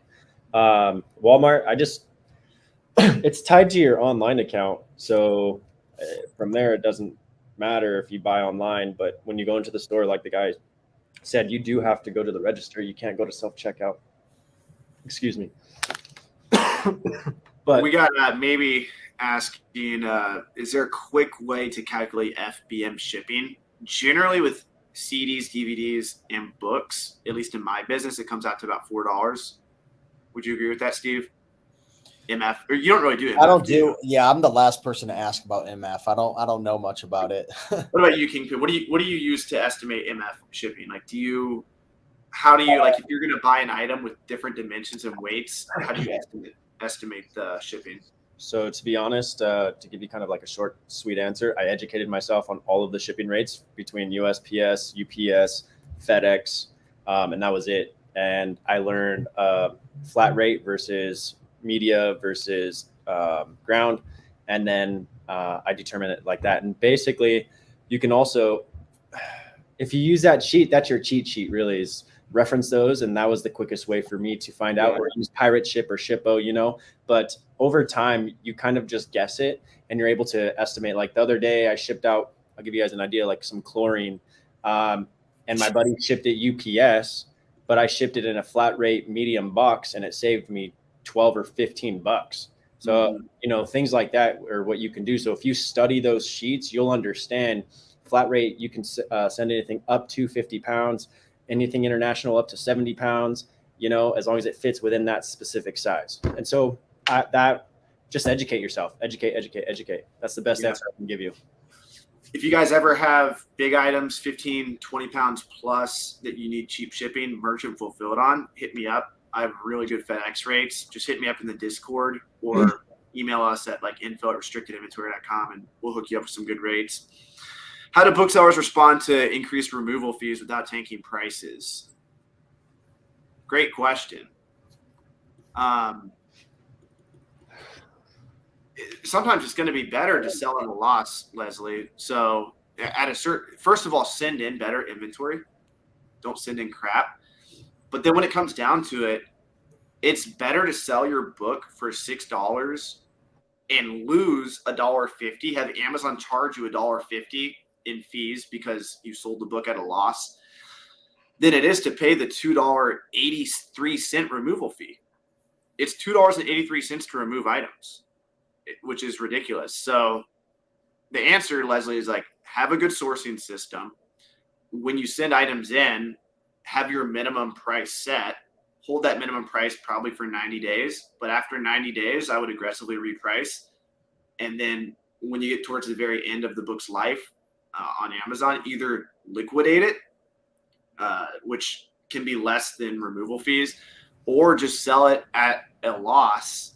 So you will be tanking the price, but selling it at a loss is better than paying that $2.83 removal fee. Kingpin, if you want to mute yourself, that train's coming by. I caught it from the last call. It was going off. Best product to flip FBA back to school. I'd say backpacks. I've had the most success, but I've heard crowns are good. Crayons. Crowns. Calculator. That's how we say it down south. We say crowns. What else is good? I did calculators last year. Those are pretty good. Textbooks. Duh.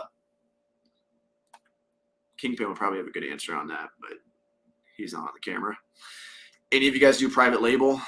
I do not. I know Taylor did a little bit. Kingpin, do you do any PL, private label? Yes and no. That's your answer to everything, man. Well, okay, because it's because I've really dabbled. I mean, I've been in the e-commerce realm for the last 10 years, and to be honest, before Amazon, I built a PL and sold the business on Shopify, so I can say yes and I can say no, because also right now I'm building a PL company on the back end, and I could tell you, man, me getting a 3D form is taking an arm and a leg from me right now, you know, and getting this business license and doing all this other stuff. But understanding keywords, understanding listing optimization, understanding A+ content, I know, you know, and I understand brand logistics, but that's why I say yes and no, Avery. I'm sorry. You know, like I wish I can give you more answer, but so that's change your Instagram handle to yes or no Amazon. Yes or no Amazon. I don't know what this question is. Is Walmart less expensive for resale? You guys know what he's asking? No. I mean, Walmart has a ton of potential. There's tons of products that you can flip from Walmart to Amazon for a profit. I'm struggling to decide whether to go with free shipping or not. I don't know what you mean, but if it's free, I would definitely go with free shipping. Media mail is always around $3. $3 is good. I've been paying $4 for media mail, anywhere between 3 and 4, but it leans towards 4. How long does it take to get your reseller permit? Not long. Just go to Google how to get reseller license, reseller permit for your state. Gotta go. Thanks for the info. See you, Bob. How do you do due diligence to mitigate risk in wholesaling? Definitely a kingpin question. We'll get a couple more of these and we'll get out of here. You guys are flooding us with questions now. What was the question again? How do you do your due diligence to mitigate risk wholesaling? Okay, so first thing I do is I look at all the products that I'm going to buy. I mean, there's just a lot of research behind it, a lot of data points that I make sure that I'm paying attention to. And as long as those hit points, you know, every day it's a risk, no matter what. Like Taylor just said, he bought these items and he had no idea that the listing was going to get taken down, but it did. And so there's risk no matter what. It's just be ready for it. Just make sure that you're vetting your products right and you're selling in the correct categories, and make sure you have specific certifications for the business if you need them. And I think you should be fine. But mitigating your risk is just doing your due diligence, to be honest. Yeah. Dan the man says, what's the benefit of subscribing to the Keepa app when almost all of other seller apps have Keepa charts tied to them? The benefit is that, like, when you're doing online arbitrage and wholesale, instead of just books, you're going to want to look at more detailed Keepa statistics, like buy box statistics. What percent of buy box do different sellers have indicates how much buy box could you get. You want to look at the offers tab on Keepa. That shows other sellers' stock history and how much they've sold over the last few days. These are only accessible if you have the Keepa subscription. And that Keepa preview that you see on Scout IQ, Scoutly, Seller Amp is not going to give you that data. So you definitely need a Keepa subscription if you're doing wholesale or online arbitrage. We got Book Hunter saying he's doing it. It's crazy. I'm doing my first trademark and patent for Amazon. It's such a hurdle. Got anything to say on that, Kingpin? Doing your first trademark? Yeah, it's taking me forever. They say it takes like a year, but as long as you get if you go through brand registry and you get services through them, it could speed up the process. And Amazon connects knowing that you guys are going to trademark the item, and it will allow you to start listing items for your brand because they know that it's in the pending process.